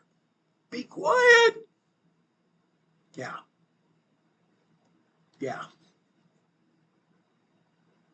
Catherine's World says pink camo is okay. Most animals can't see pink. Yeah. I still would not wear pink pants or pink camo out in the woods. I wouldn't do it.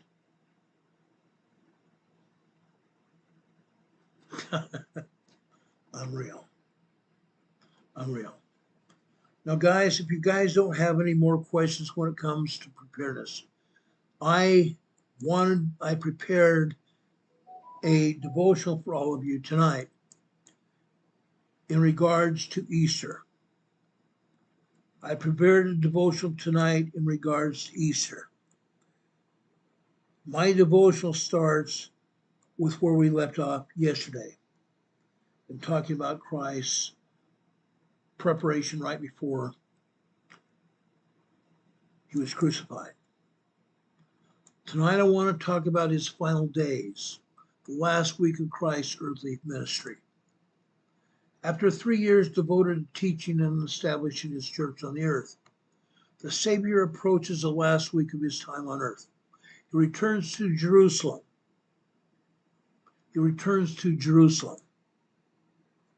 His beautiful return to Jerusalem. His triumphal entry. He returns to Jerusalem knowing that he will suffer and die. But he must continue his mission if any of his Father's children are to receive immortality and eternal life. It is the season of the Passover. Jerusalem is filled with pilgrims coming to celebrate the holiday. Little to do, they know that walking among them, prepared to take upon himself the burden of their sins, is their God. There has never been a week like this, nor will there ever be as long as the earth shall last.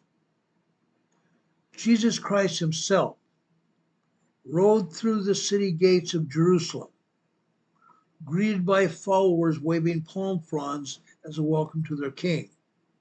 He visits the temple, and the multitudes that went before and that followed cried, Hosanna to the Son of David. Blessed is he that cometh in the name of the Lord. Hosanna in the highest. Matthew 21, verse 9. On the second day, Jesus Christ returns to the temple. What happened there? He cast the money changers out from the temple. It is written, my house shall be called the house of prayer, but ye have made it a den of thieves. Matthew 21, verse 13. On the third day, Jesus Christ confronts the priests at the temple. He confronts the priests at the temple who challenge his authority.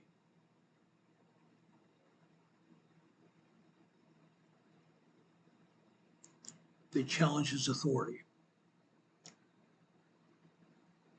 Folks, this is where I get a little bit emotional. For those of you that know me, you know that I love Jesus Christ as our Savior, our King, the light and life of the world. I love him. I truly love him. But Jesus Christ confronts the priests at the temple who challenge his authority. He condemns them as hypocrites. He also prophesies of his second coming and teaches great parables.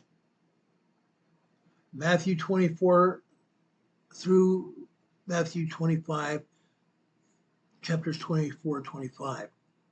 And when he is come into the temple, the chief priests and the elders of the people came unto him as he was teaching, and said, by what authority doest thou these things?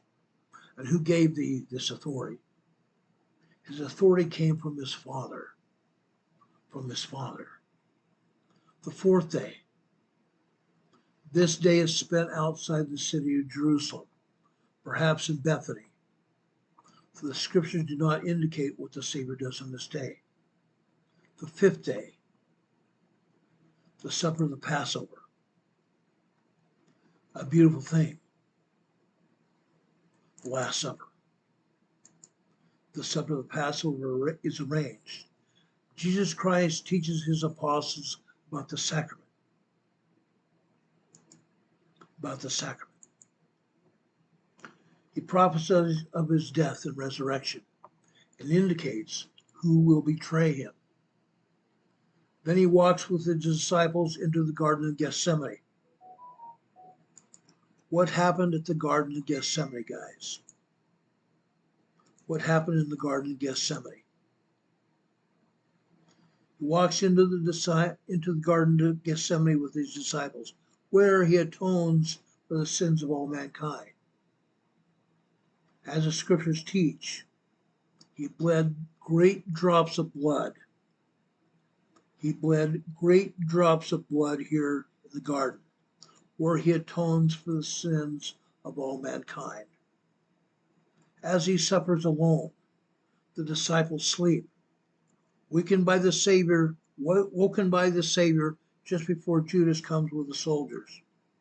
The soldiers take Jesus to the scribes and Pharisees and the elders for trial. Incredible. Incredible. The soldiers take him and scourge him and beat him. Beat him. In Matthew 26, verse 1, it came to pass when Jesus had finished these sayings, he said unto his disciples, "You know that 2 days is a feast of the Passover. The Son of Man is betrayed to be crucified." Then assembled together the chief priests and the scribes and the elders of the people unto the palace of the high priest, who is called Caiaphas, and consulted that they might take Jesus by subtlety and kill him. But they said not on the feast day, lest there be an uproar among the people. Now when Jesus was in Bethany, in the house of Simon the leper, there came unto him a woman having an alabaster box of very precious ointment, and poured it on his head as he sat at meat. And when his disciples saw it, they had indignation, saying, "To what purpose is this waste? This ointment might have been sold for much and given to the poor." When Jesus understood it, he said unto them, "Why trouble ye the woman? For she hath wrought a good work upon me. For ye have the poor always with you, but me ye have not always. For in that she hath poured this ointment on my body, she did it for my burial. Verily, verily, I say unto you, wheresoever this gospel shall be preached in the whole world, there shall also this that this woman hath done be told for a memorial of her." Then one of the 12, called Judas Iscariot, went unto the chief priests, and said unto them, "What will ye give me, and I will deliver him unto you?" And they covenanted with him for 30 pieces of silver. 30 pieces of silver. And from that time, he sought opportunity to betray him. And now the first day of the feast of unleavened bread, the disciples came to Jesus, saying unto him, "Where wilt thou that we prepare for thee to eat this Passover?" And he said, "Go into the city to such a man, and say unto him, The Master saith, My time is at hand, and I will keep the Passover at thy house with my disciples." And the disciples did as Jesus appointed them, and they made ready the Passover. And when the evening was come, as he sat down with the 12, and as they did eat, he said, "Verily I say unto you, that one of you shall betray me." And they were exceedingly sorrowful, and began every one of them to say unto him, "Lord, Who is it? I? And he answered and said, He that dippeth his hand with me in that dish, the same shall betray me. And the Son of Man goeth, and is written of him. But woe unto the man by whom the Son of Man is betrayed. It had been good for that man if he had not been born. Then Judas which betrayed him, answered and said, Master, is it I? And he said unto him, Thou hast said. And as they were eating, Jesus took the bread and blessed it, and brake it, and gave it to the disciples, and said, Take, eat, this is my body. And he took the cup, and gave thanks, and gave it to them, saying, Drink ye all of it. For this is my blood of the New Testament, which is shed for many for the remission of sins. But I say unto you, I will not drink henceforth of this fruit of the vine, until that day when I drink it new with you in my Father's kingdom. And when they sung an hymn, they went out into the Mount of Olives. And saith Jesus unto them, All ye shall be offended because of me this night. For it is written, I will smite the shepherd, and the sheep of the flock will be scattered abroad. But after I am risen again, I will go before you into Galilee.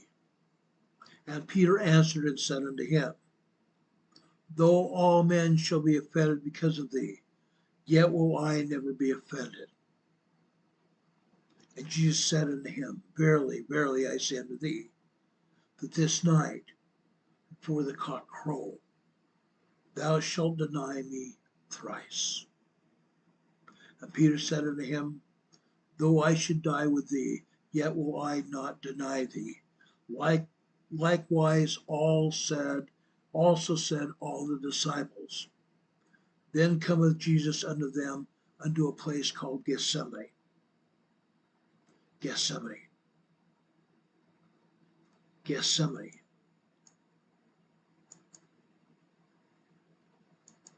A beautiful place. And he saith unto the disciples, sit ye here, while I go and pray yonder. And he took with him Peter and 2 sons of Zebedee, and began to be very sorrowful and heavy. And then saith he unto them, My soul is exceedingly sorrowful, even unto death. Tarry ye here, and watch with me. And he went a little further, and fell onto his face, and prayed, saying, O my Father,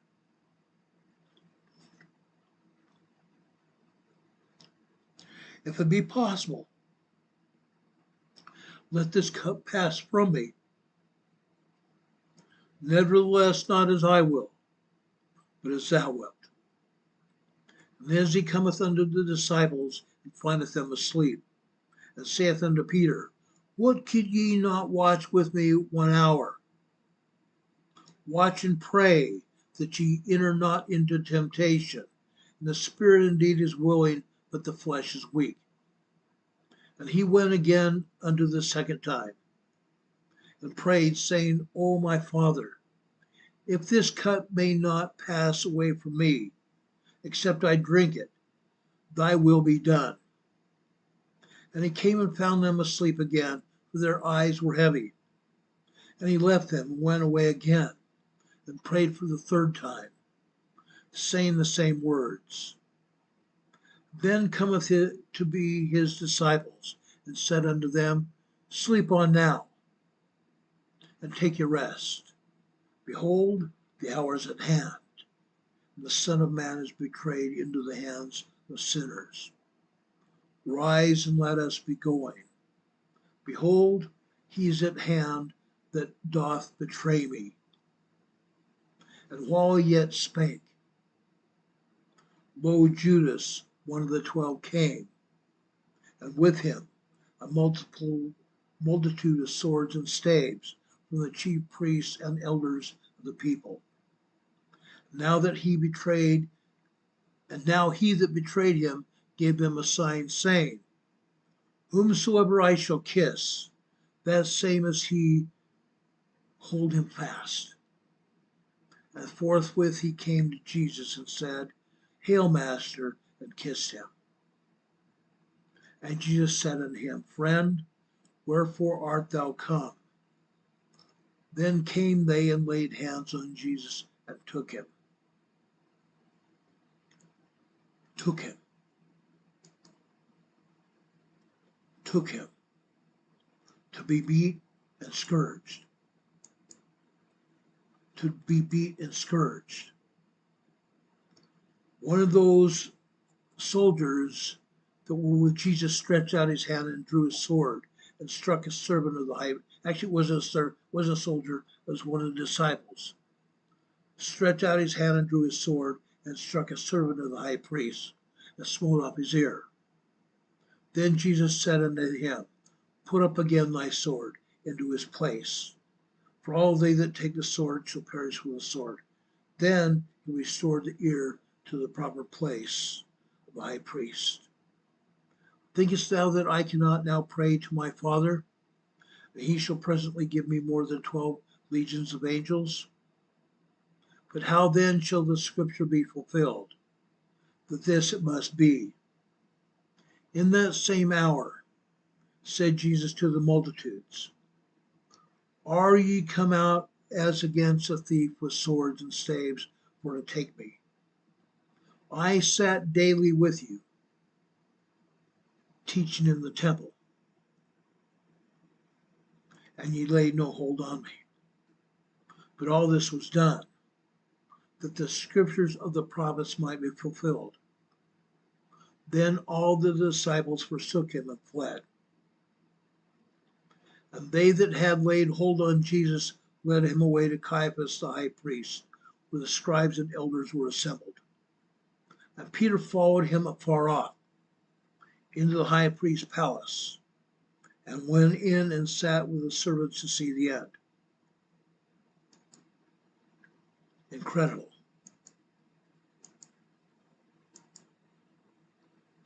Now the chief priests and elders and all the council sought false witness against Jesus to put him to death. But they found none.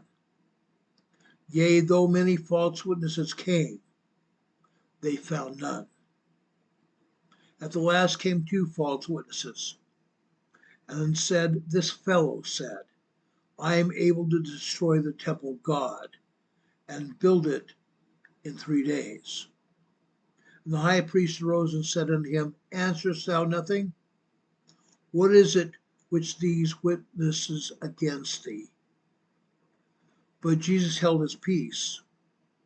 And the high priest answered and said unto him, I adjure thee by the living God, that thou tell us whether thou be the Christ, the Son of God. And Jesus saith unto him, Thou hast said, nevertheless I say unto you, hereafter shall ye see the Son of Man sitting on the right hand of power, coming in the clouds of heaven. Then the high priest rent his clothes, saying, He that hath spoken blasphemy, what further need have we of witnesses? Behold, now ye have heard his blasphemy. What think ye?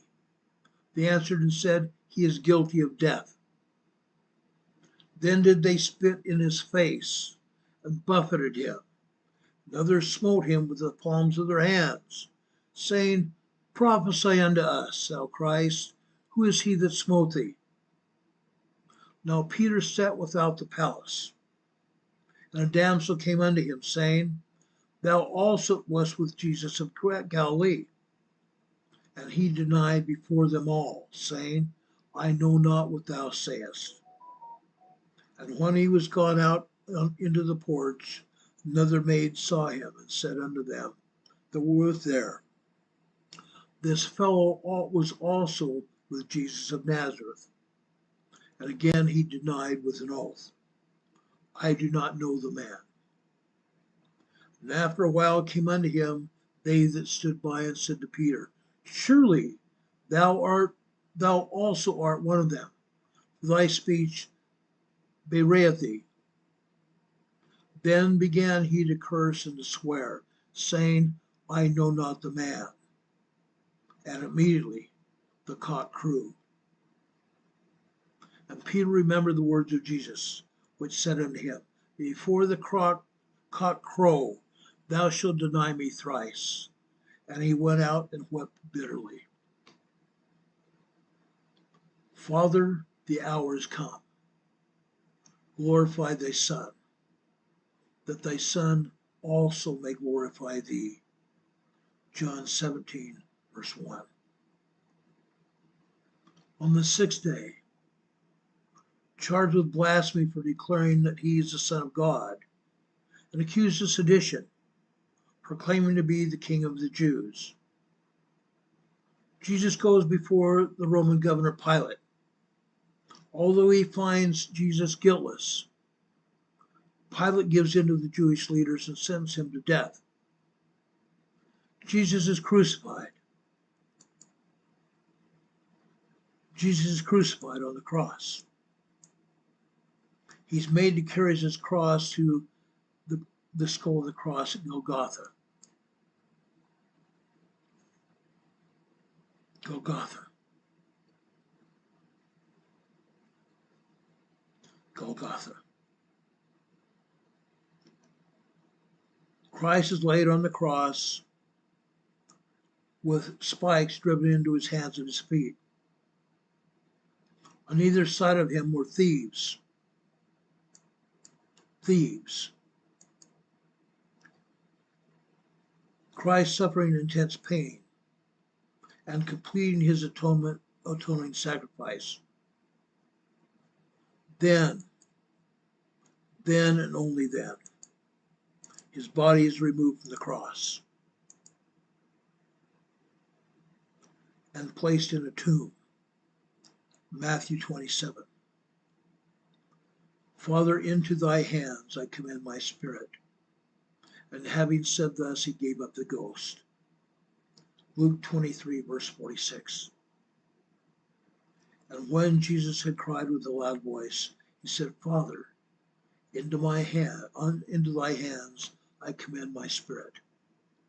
And having thus said, he gave up the ghost. On the seventh day,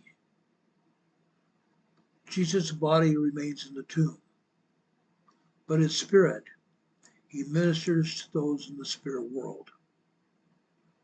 He ministers to those in the spirit world.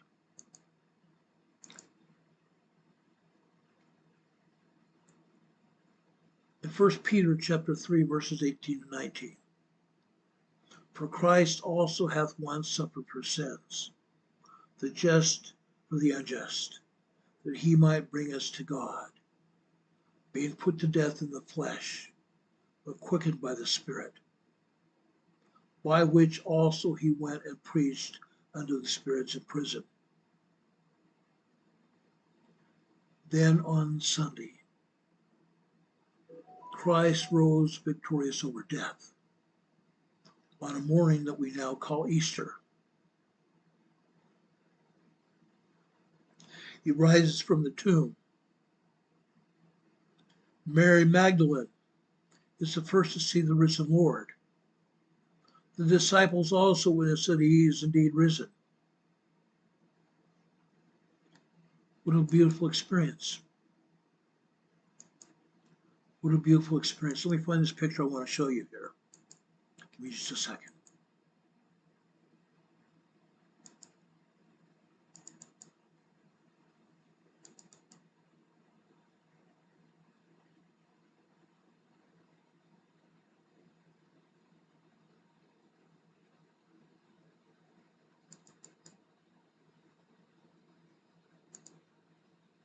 Resurrected Christ.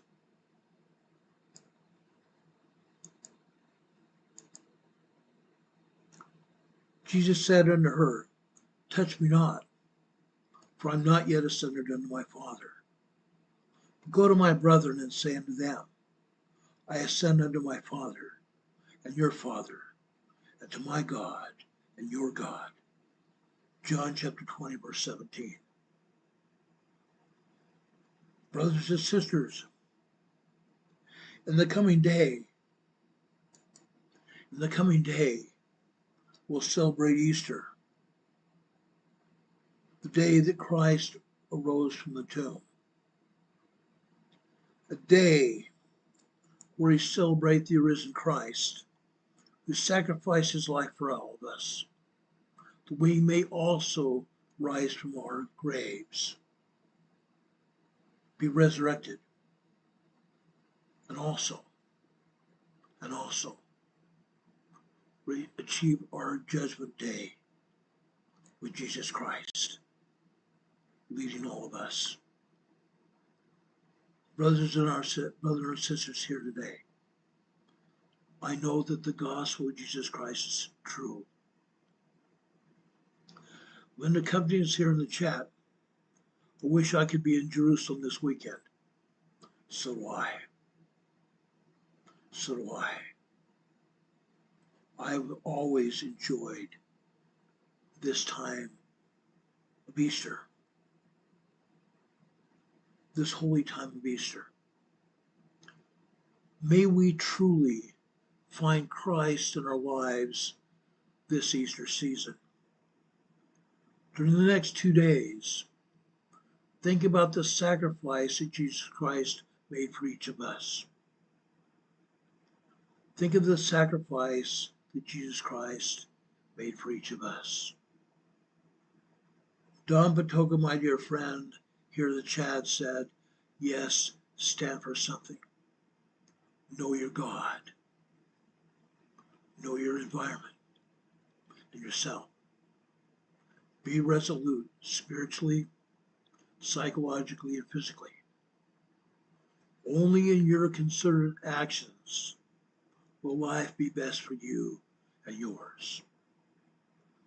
God bless each and every one of us, that we may be ready for this day, this holy Easter season, and think about the sacrifice that our Savior made for each one of us. God be with you this day and always. God be with you until we meet again. Think of Jesus Christ. Think of who he is and what he means for each one of us. Think of our Savior, Jesus Christ. Think of him. Brothers and sisters, the gospel of Jesus Christ is here on this earth. I know that for a fact.